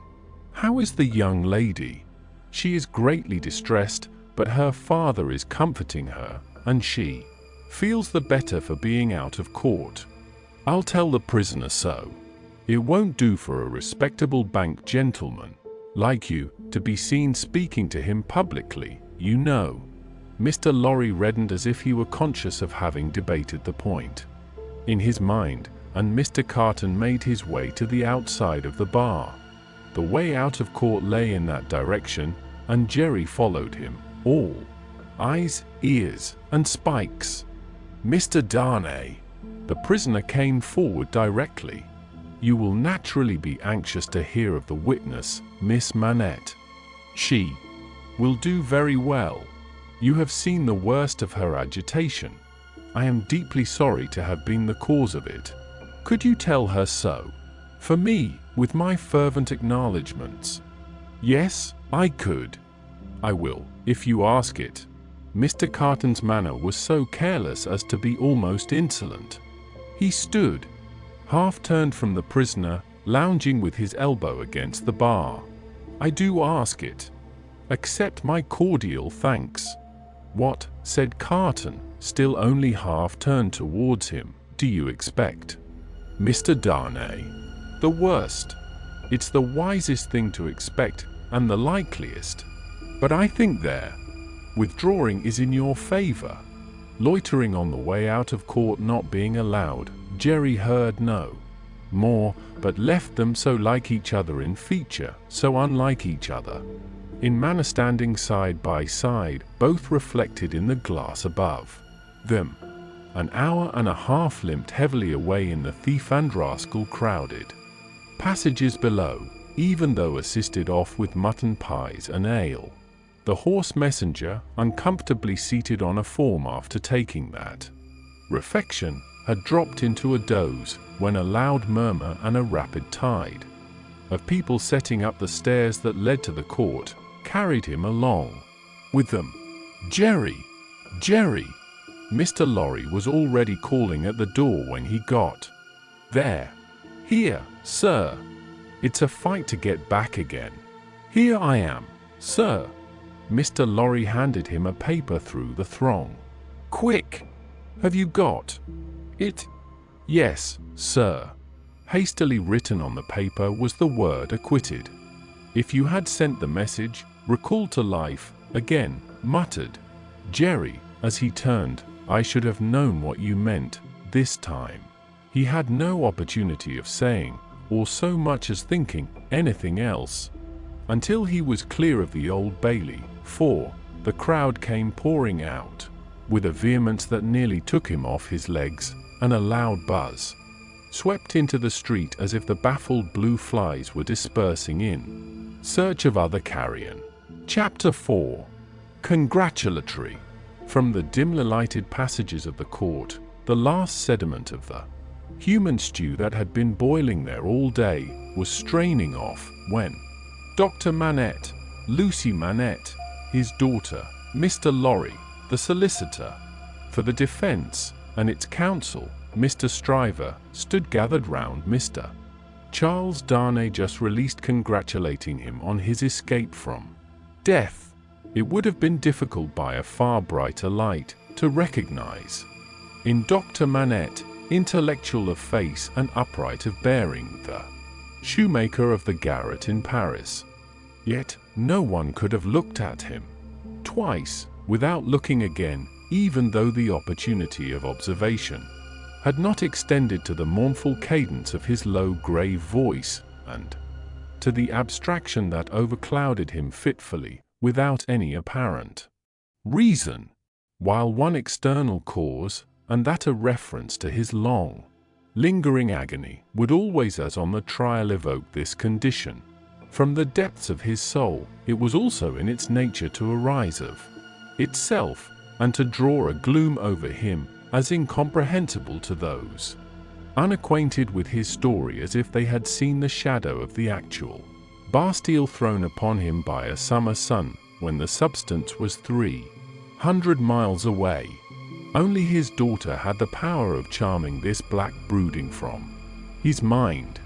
She was the golden thread that united him to a past beyond his misery, and to a present beyond his misery, and the sound of her voice, the light of her face, the touch of her hand, had a strong beneficial influence with him almost always. Not absolutely always, for she could recall some occasions on which her power had failed, but they were few and slight, and she believed them over. Mr. Darnay had kissed her hand fervently and gratefully, and had turned to Mr. Stryver, whom he warmly thanked. Mr. Stryver, a man of little more than 30, but looking 20 years older than he was, stout, loud, red, bluff, and free from any drawback of delicacy, had a pushing way of shouldering himself, morally and physically, into companies and conversations that argued well for his shouldering his way up in life. He still had his wig and gown on, and he said, squaring himself at his late client to that degree that he squeezed the innocent Mr. Lorry clean out of the group, "I am glad to have brought you off with honor, Mr. Darnay. It was an infamous prosecution, grossly infamous, but not the less likely to succeed on that account. You have laid me under an obligation to you for life in two senses," said his late client, taking his hand. "I have done my best for you, Mr. Darnay, and my best is as good as another man's, I believe, it clearly being incumbent on someone to say, 'Much better, Mr. Lorry,'" said it, perhaps not quite disinterestedly, but with the interested object of squeezing himself back again. "You think so," said Mr. Stryver. "Well, you have been present all day, and you ought to know. You are a man of business, too, and as such," quoth Mr. Lorry, whom the counsel learned in the law had now shouldered back into the group, just as he had previously shouldered him out of it. "As such, I will appeal to Dr. Manette to break up this conference and order us all to our homes. Miss Lucie looks ill. Mr. Darnay has had a terrible day. We are worn out." "Speak for yourself, Mr. Lorry," said Stryver. "I have a night's work to do yet." "Speak for yourself." "I speak for myself," answered Mr. Lorry, "and for Mr. Darnay, and for Miss Lucie. And Miss Lucie, do you not think I may speak for us all?" He asked her the question pointedly, and with a glance at her father.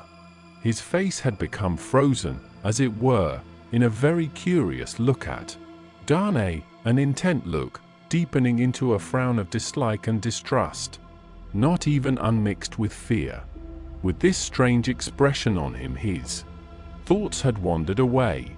"My father," said Lucie, softly laying her hand on his. He slowly shook the shadow off, and turned to her. "Shall we go home, my father?" With a long breath, he answered yes. The friends of the acquitted prisoner had dispersed, under the impression which he himself had originated that he would not be released that night.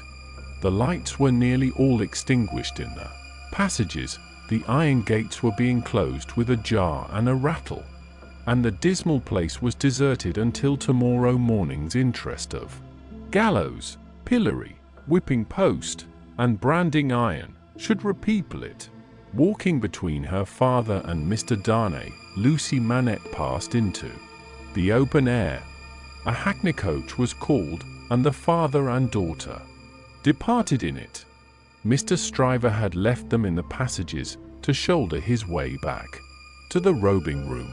Another person who had not joined the group, or interchanged a word with any one of them, but who had been leaning against the wall where its shadow was darkest, had silently strolled out after the rest, and had looked on until the coach drove away. He now stepped up to where Mr. Lorry and Mr. Darnay stood upon the pavement. "So, Mr. Lorry, men of business may speak to Mr. Darnay now." Nobody had made any acknowledgment of Mr. Carton's part in the day's proceedings. Nobody had known of it. He was unrobed, and was none the better for it in appearance.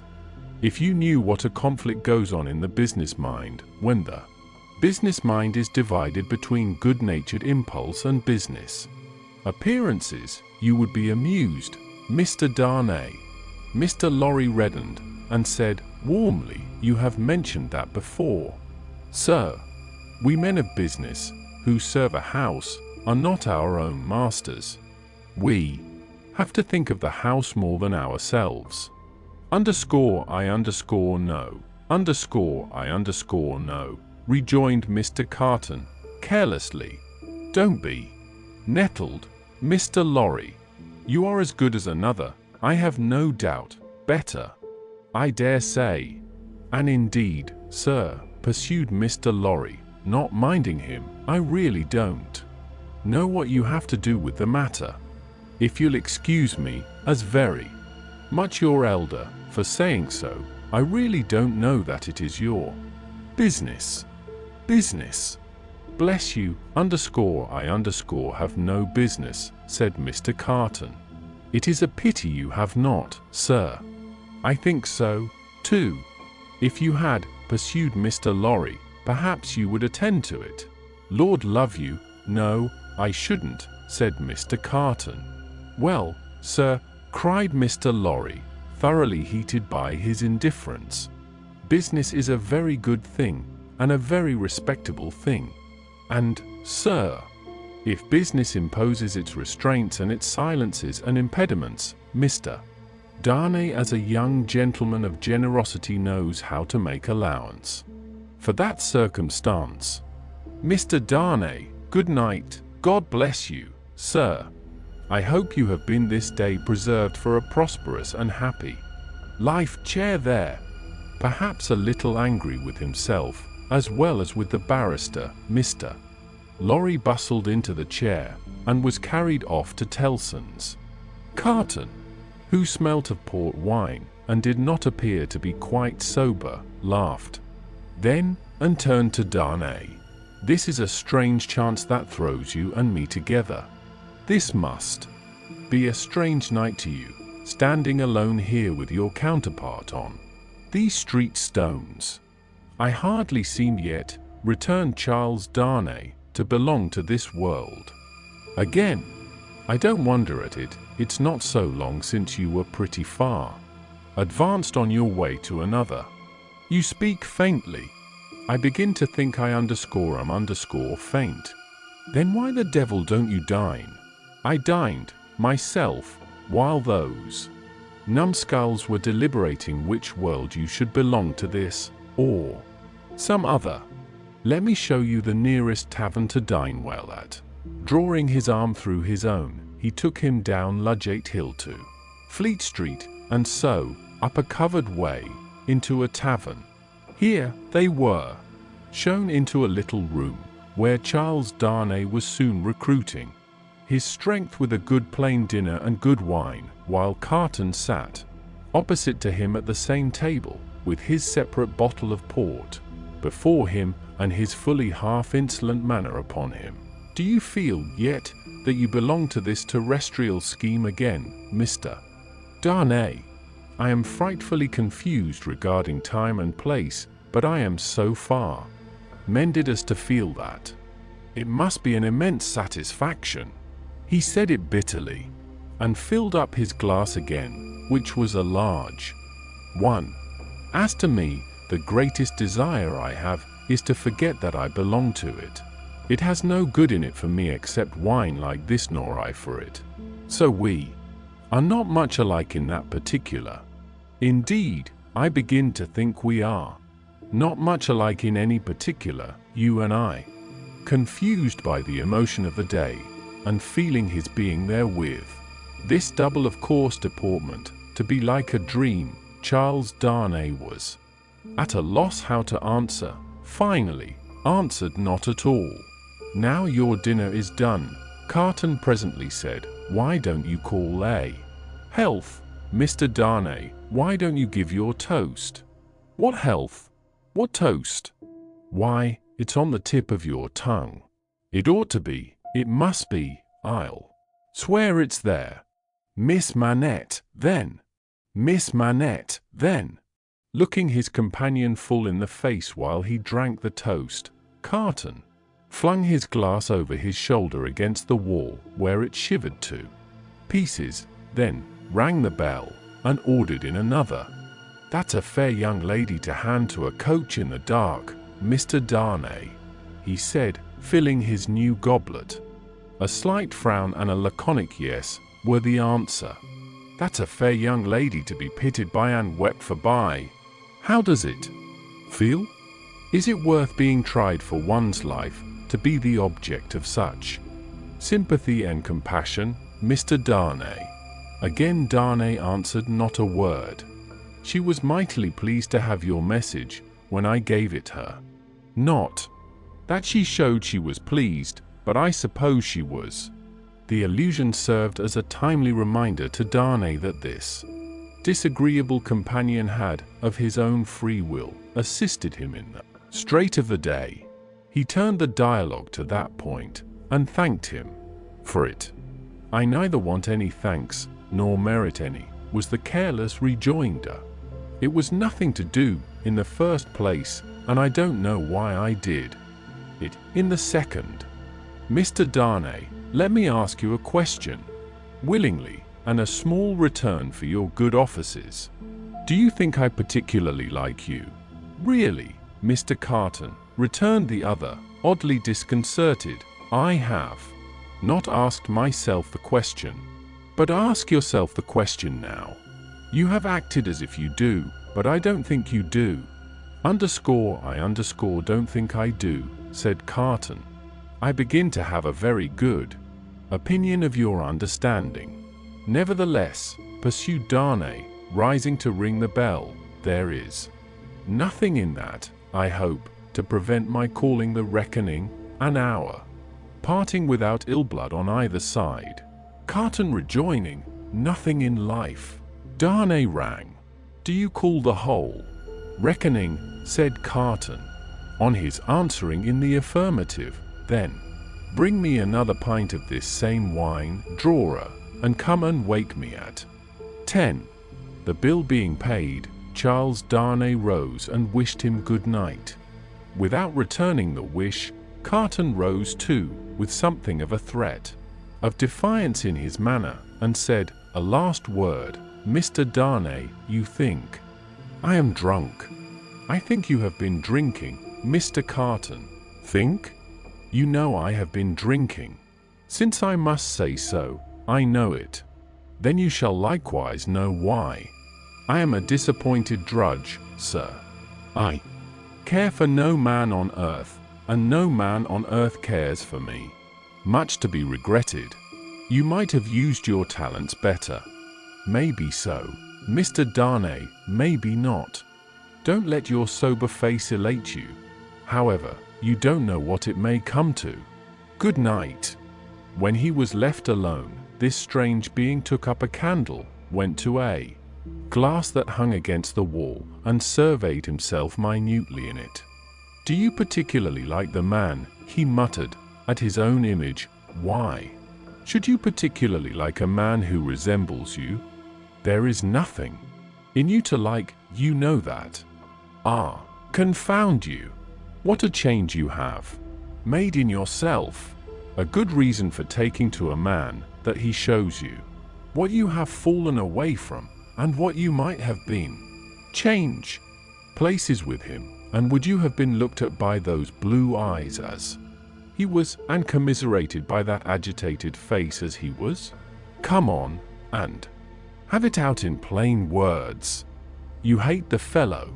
He resorted to his pint of wine for consolation, drank it all in a few minutes, and fell asleep on his arms, with his hair straggling over the table, and a long winding sheet in the candle dripping down upon him. Chapter 5. The Jackal. Those were drinking days, and most men drank hard. So very great is the improvement time has brought about in such habits, that a moderate statement of the quantity of wine and punch which one man would swallow in the course of a night, without any detriment to his reputation as a perfect gentleman, would seem, in these days, a ridiculous exaggeration. The learned profession of the law was certainly not behind any other learned profession in its bacchanalian propensities, neither was Mr.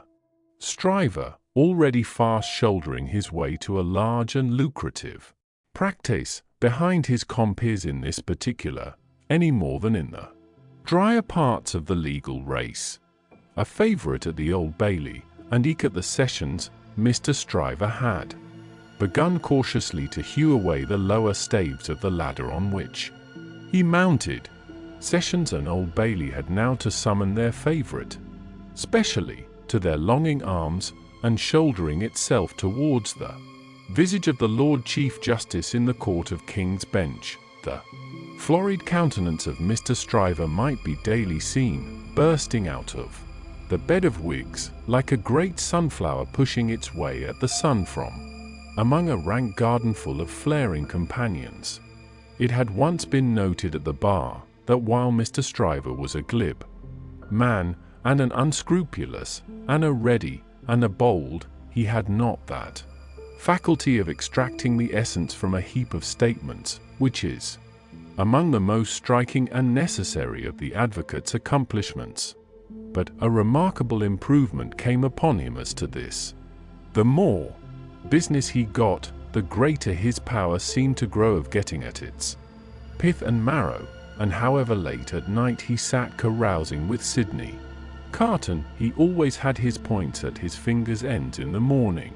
Sydney Carton, idlest and most unpromising of men, was Stryver's great ally. What the two drank together, between Hilary Term and Michaelmas, might have floated a king's ship. Stryver never had a case in hand anywhere, but Carton was there, with his hands in his pockets, staring at the ceiling of the court. They went the same circuit, and even there they prolonged their usual orgies late into the night, and Carton was rumoured to be seen at broad day, going home stealthily and unsteadily to his lodgings, like a dissipated cat. At last it began to get about among such as were interested in the matter, that although Sydney Carton would never be a lion, he was an amazingly good jackal, and that he rendered suit and service to Stryver in that humble capacity. 10 o'clock, sir, said the man at the tavern, whom he had charged to wake him. 10 o'clock, sir. What's the matter? 10 o'clock, sir.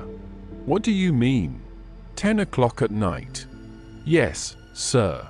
Your Honour told me to call you. Oh, I remember. Very well, very well. After a few dull efforts to get to sleep again, which the man dexterously combated by stirring the fire continuously for 5 minutes, he got up, tossed his hat on, and walked out. He turned into the temple, and, having revived himself by twice pacing the pavements of King's Bench Walk and paper buildings, turned into the Stryver chambers. The Stryver clerk, who never assisted at these conferences, had gone home, and the Stryver principal opened the door. He had his slippers on, and a loose bedgown, and his throat was bare for his greater ease. He had that rather wild, strained, seared marking about the eyes, which may be observed in all free livers of his class, from the portrait of Jeffreys downward, and which can be traced, under various disguises of art, through the portraits of every drinking age. You are a little late, Memory, said Stryver. About the usual time, it may be a quarter of an hour later. They went into a dingy room lined with books and littered with papers, where there was a blazing fire. A kettle steamed upon the hob, and in the midst of the wreck of papers a table shone, with plenty of wine upon it, and brandy, and rum, and sugar, and lemons. You have had your bottle, I perceive, Sydney. 2 tonight, I think. I have been dining with the day's client, or seeing him dine. It's all one. That was a rare point, Sydney, that you brought to bear upon the identification. How did you come by it? When did it strike you? I thought he was rather a handsome fellow, and I thought I should have been much the same sort of fellow, if I had had any luck. Mr. Stryver laughed till he shook his precocious paunch. You and your luck, Sydney. Get to work, get to work. Sullenly enough, the jackal loosened his dress, went into an adjoining room, and came back with a large jug of cold water, a basin, and a towel or two, steeping the towels in the water, and partially wringing them out. He folded them on his head in a manner hideous to behold, sat down at the table, and said, Now I am ready. Not much boiling down to be done tonight, Memory, said Mr. Stryver, gaily, as he looked among his papers. "How much?" "Only 2 sets of them." "Give me the worst first." "There they are, Sydney. Fire away."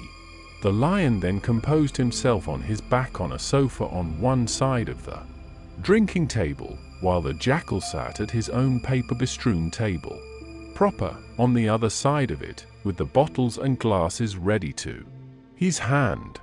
Both resorted to the drinking table without stint, but each in a different way, the lion for the most part reclining with his hands in his waistband, looking at the fire, or occasionally flirting with some lighter document, the jackal, with knitted brows and intent face, so deep in his task that his eyes did not even follow the hand he stretched out for his glass, which often groped about for a minute or more before it found the glass for his lips. 2 or 3 times the matter in hand became so knotty that the jackal found it imperative on him to get up and steep his towels anew. From these pilgrimages to the jug and basin he returned with such eccentricities of damp headgear as no words can describe, which were made the more ludicrous by his anxious gravity. At length the jackal had got together a compact repast for the lion, and proceeded to offer it to him. The lion took it with care and caution, made his selections from it, and his remarks upon it, and the jackal assisted both. When the repast was fully discussed, the lion put his hands in his waistband again, and lay down to meditate. The jackal then invigorated himself with a bumper for his throttle, and a fresh application to his head, and applied himself to the collection of a second meal. This was administered to the lion in the same manner, and was not disposed of until the clock struck 3 in the morning. "And now we have done, Sydney, fill a bumper of punch," said Mr. Stryver. The jackal removed the towels from his head, which had been steaming, again shook himself, yawned, shivered, and complied. "You were very sound, Sydney, in the matter of those crown witnesses today. Every question told." "I always am sound, am I not? I don't gainsay it. What has roughened your temper? Put some punch to it and smooth it again." With a deprecatory grunt, the jackal again complied. "The old Sydney Carton of old Shrewsbury School," said Stryver, nodding his head over him as he reviewed him in the present and the past. "The old seesaw Sydney. Up 1 minute and down the next, now in spirits and now in despondency." "Ah," returned the other, sighing, "yes. The same Sydney, with the same luck. Even then, I did exercises for other boys, and seldom did my own. And why not? God knows. It was my way, I suppose." He sat, with his hands in his pockets and his legs stretched out before him, looking at the fire. "Carton," said his friend, squaring himself at him with a bullying air, as if the fire grate had been the furnace in which sustained endeavour was forged, and the one delicate thing to be done for the old Sydney Carton of old Shrewsbury School was to shoulder him into it. "Your way is, and always was, a lame way. You summon no energy and purpose. Look at me." "Oh, botheration," returned Sydney, with a lighter and more good-humoured laugh. "Don't be moral." "How have I done what I have done?" said Stryver. "How do I do what I do?" "Partly through paying me to help you, I suppose.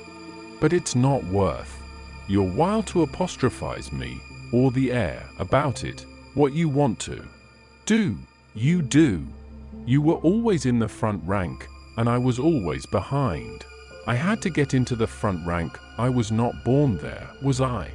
I was not present at the ceremony, but my opinion is you were," said Carton. At this, he laughed again, and they both laughed. "Before Shrewsbury, and at Shrewsbury, and ever since Shrewsbury," pursued Carton, You have fallen into your rank, and I have fallen into mine, even when we were fellow students in the student quarter of Paris, picking up French and French law and other French crumbs that we didn't get much good of. You were always somewhere, and I was always nowhere. And whose fault was that? Upon my soul, I am not sure that it was not yours. You were always driving and riving and shouldering and passing to that restless degree that I had no chance for my life but in rust and repose. It's a gloomy thing, however, to talk about one's own past with the day breaking. Turn me in some other direction before I go. Well then, pledge me to the pretty witness, said Stryver, holding up his glass. Are you turned in a pleasant direction? Apparently not, for he became gloomy again. Pretty witness, he muttered, looking down into his glass. I have had enough of witnesses today and tonight. Who's your pretty witness? The picturesque doctor's daughter, Miss Manette. She pretty. Is she not? No. Why, man alive, she was the admiration of the whole court. Rot the admiration of the whole court. Who made the Old Bailey a judge of beauty? She was a golden-haired doll. Do you know, Sydney, said Mr. Stryver, looking at him with sharp eyes, and slowly drawing a hand across his florid face, do you know, I rather thought, at the time, that you sympathized with the golden-haired doll, and were quick to see what happened to the golden-haired doll. Quick to see what happened. If a girl, doll or no doll, swoons within a yard or two of a man's nose, he can see it without a perspective glass. I pledge you, but I deny the beauty. And now I'll have no more drink. I'll get to bed. When his host followed him out on the staircase with a candle to light him down the stairs, the day was coldly looking in through its grimy windows. When he got out of the house, the air was cold and sad, the dull sky overcast, the river dark and dim, the whole scene like a lifeless desert, and wreaths of dust were spinning round and round before the morning blast, as if the desert sand had risen far away, and the first spray of it in its advance had begun to overwhelm the city. Waste forces within him, and a desert all around. This man stood still, on his way across a silent terrace, and saw for a moment, lying in the wilderness before him, a mirage of honorable ambition, self-denial, and perseverance.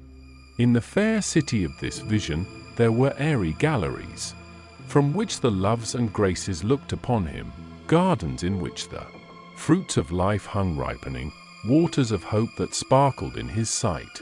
A moment, and it was gone. Climbing to a high chamber in a well of houses, he threw himself down in his clothes on a neglected bed, and its pillow was wet with wasted tears. Sadly, the sun rose. It rose upon no sadder sight than the man of good abilities and good emotions, incapable of their directed exercise, incapable of his own help and his own happiness, sensible of the blight on him, and resigning himself to let it eat him away. Chapter 6. Hundreds of people.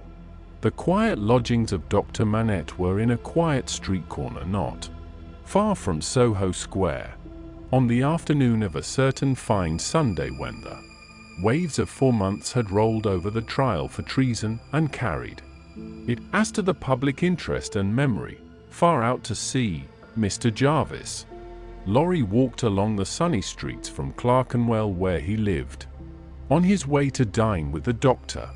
After several relapses into business absorption, Mr. Lorry had become the doctor's friend, and the quiet street corner was the sunny part of his life.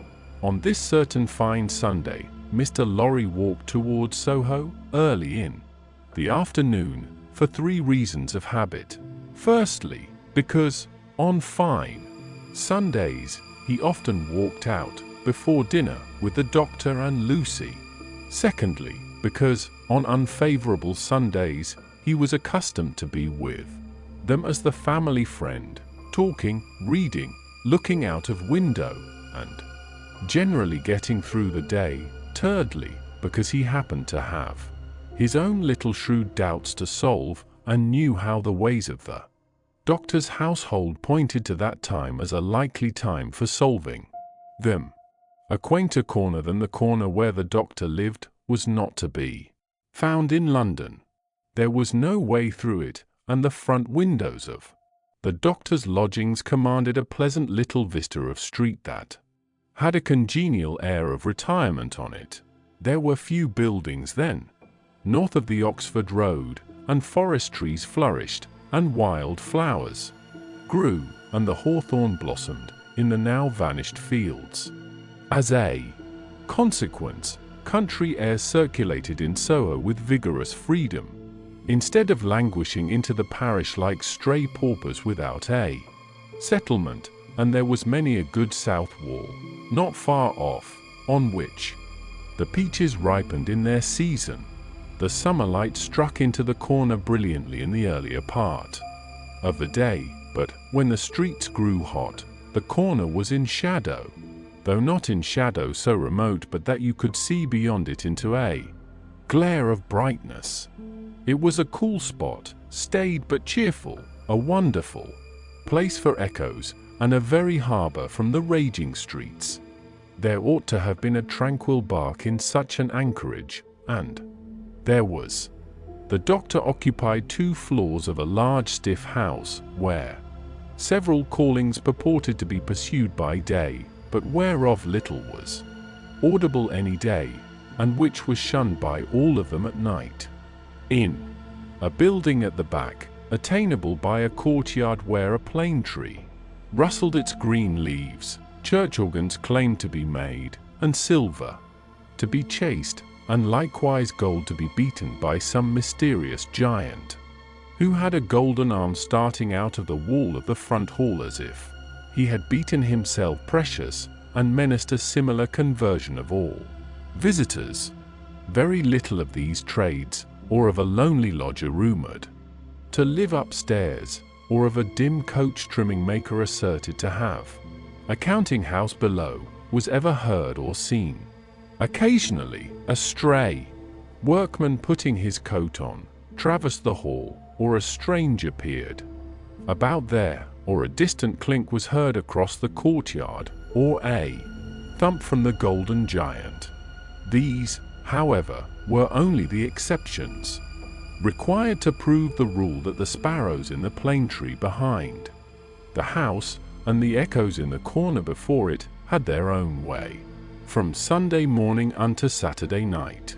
Dr. Manette received such patients here as his old reputation, and its revival in the floating whispers of his story, brought him his scientific knowledge, and his vigilance and skill in conducting ingenious experiments, brought him otherwise into moderate request, and he earned as much as he wanted.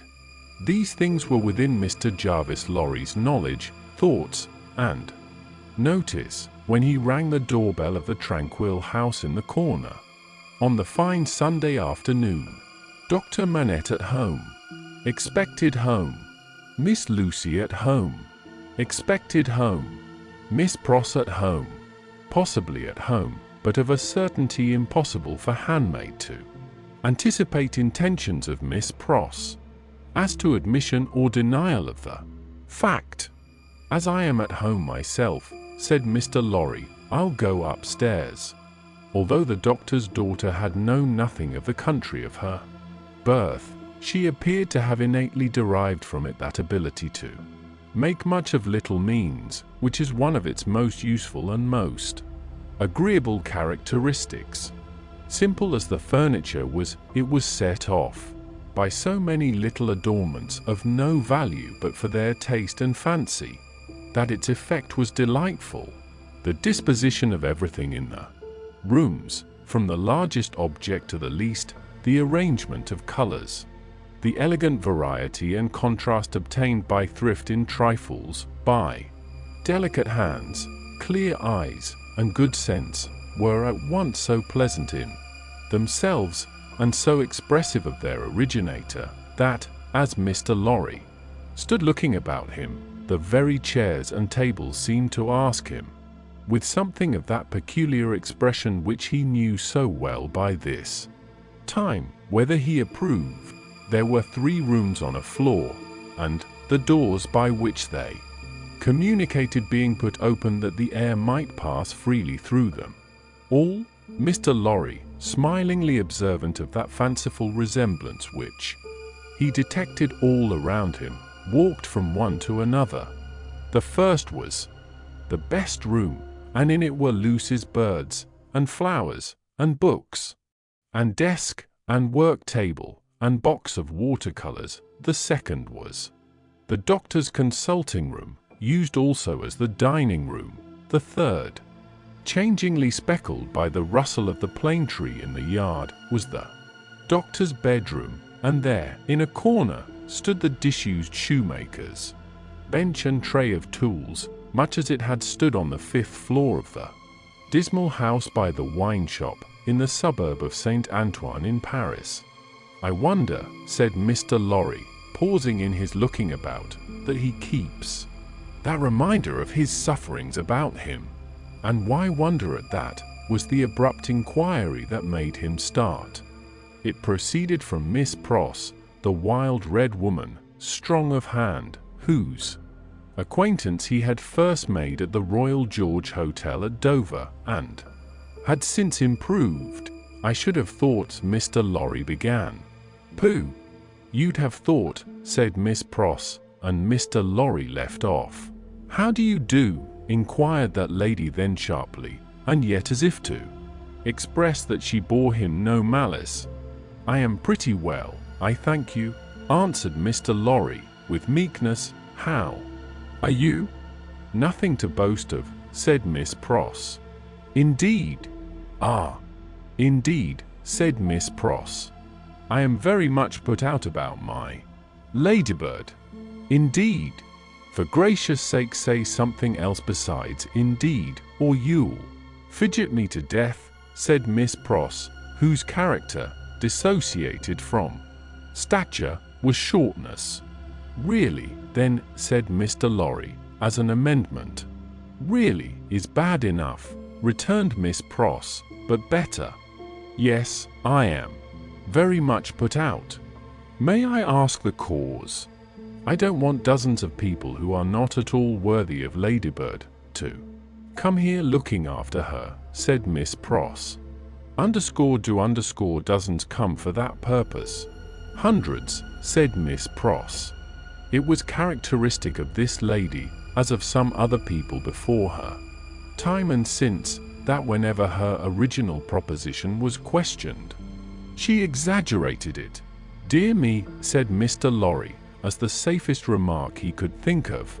I have lived with the darling, or the darling has lived with me, and paid me for it, which she certainly should never have done. You may take your affidavit, if I could have afforded to keep either myself or her for nothing since she was 10 years old. And it's really very hard, said Miss Pross. Not seeing with precision what was very hard, Mr. Lorry shook his head, using that important part of himself as a sort of fairy cloak that would fit anything. All sorts of people who are not in the least degree worthy of the pet are always turning up, said Miss Pross. When you began it, I began it, Miss Pross. Didn't you? Who brought her father to life? Oh, if that was beginning it, said Mr. Lorry. It wasn't ending it, I suppose.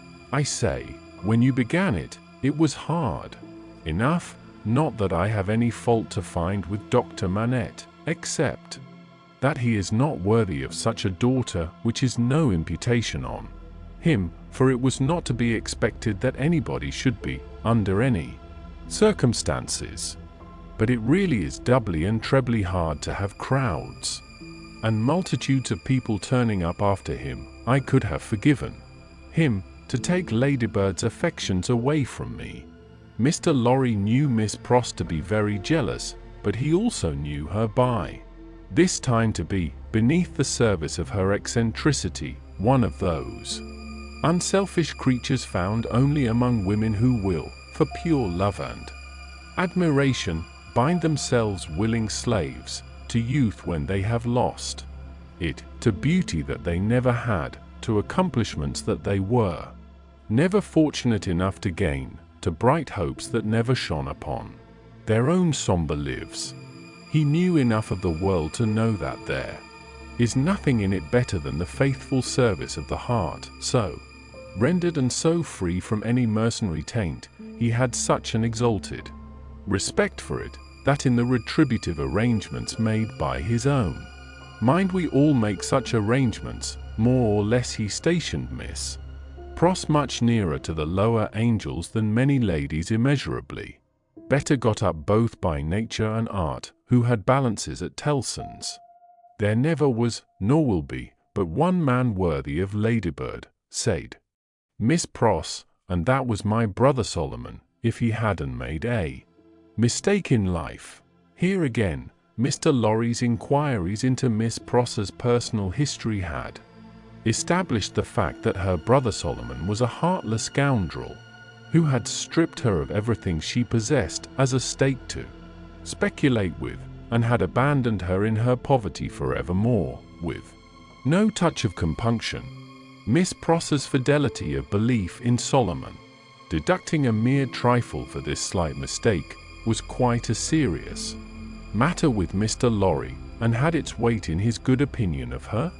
As we happen to be alone for the moment, and are both people of business, he said, when they had got back to the drawing-room and had sat down there in friendly relations, let me ask you, does the doctor, in talking with Lucie, never refer to the shoemaking time, yet? Never. And yet keeps that bench and those tools beside him? Ah, returned Miss Pross, shaking her head. But I don't say he don't refer to it within himself. Do you believe that he thinks of it much? I do, said Miss Pross. Do you imagine Mr. Lorry had begun, when Miss Pross took him up short with, never imagine anything, have no imagination at all? I stand corrected. Do you suppose you go so far as to suppose? Sometimes. Now and then, said Miss Pross. Do you suppose, Mr. Lorry went on, with a laughing twinkle in his bright eye, as it looked kindly at her, that Dr. Manette has any theory of his own, preserved through all those years, relative to the cause of his being so oppressed, perhaps, even to the name of his oppressor? I don't suppose anything about it but what Ladybird tells me, and that is, that she thinks he has. Now don't be angry at my asking all these questions, because I am a mere dull man of business, and you are a woman of business. Dull? Miss Pross inquired, with placidity. Rather wishing his modest adjective away, Mr. Lorry replied, No, no, no, surely not. To return to business, is it not remarkable that Dr. Manette, unquestionably innocent of any crime as we are all well assured he is, should never touch upon that question? I will not say with me, though he had business relations with me many years ago, and we are now intimate, I will say with the fair daughter to whom he is so devotedly attached, and who is so devotedly attached to him. Believe me, Miss Pross, I don't approach the topic with you out of curiosity, but out of zealous interest. Well, to the best of my understanding, and that's the best you'll tell me, said Miss Pross, softened by the tone of the apology, he is afraid of the whole subject. Afraid? It's plain enough, I should think, why he may be. It's a dreadful remembrance. Besides that, his loss of himself grew out of it. Not knowing how he lost himself, or how he recovered himself, he may never feel certain of not losing himself again. That alone wouldn't make the subject pleasant, I should think. It was a profounder remark than Mr. Lorry had looked for. "True," said he, "and fearful to reflect upon. Yet a doubt lurks in my mind, Miss Pross, whether it is good for Dr. Manette to have that suppression always shut up within him. Indeed, it is this doubt and the uneasiness it sometimes causes me that has led me to our present confidence." "Can't be helped," said Miss Pross, shaking her head. "Touch that string, and he instantly changes for the worse. Better leave it alone. In short, must leave it alone, like or no like. Sometimes he gets up in the dead of the night, and will be heard by us overhead there, walking up and down,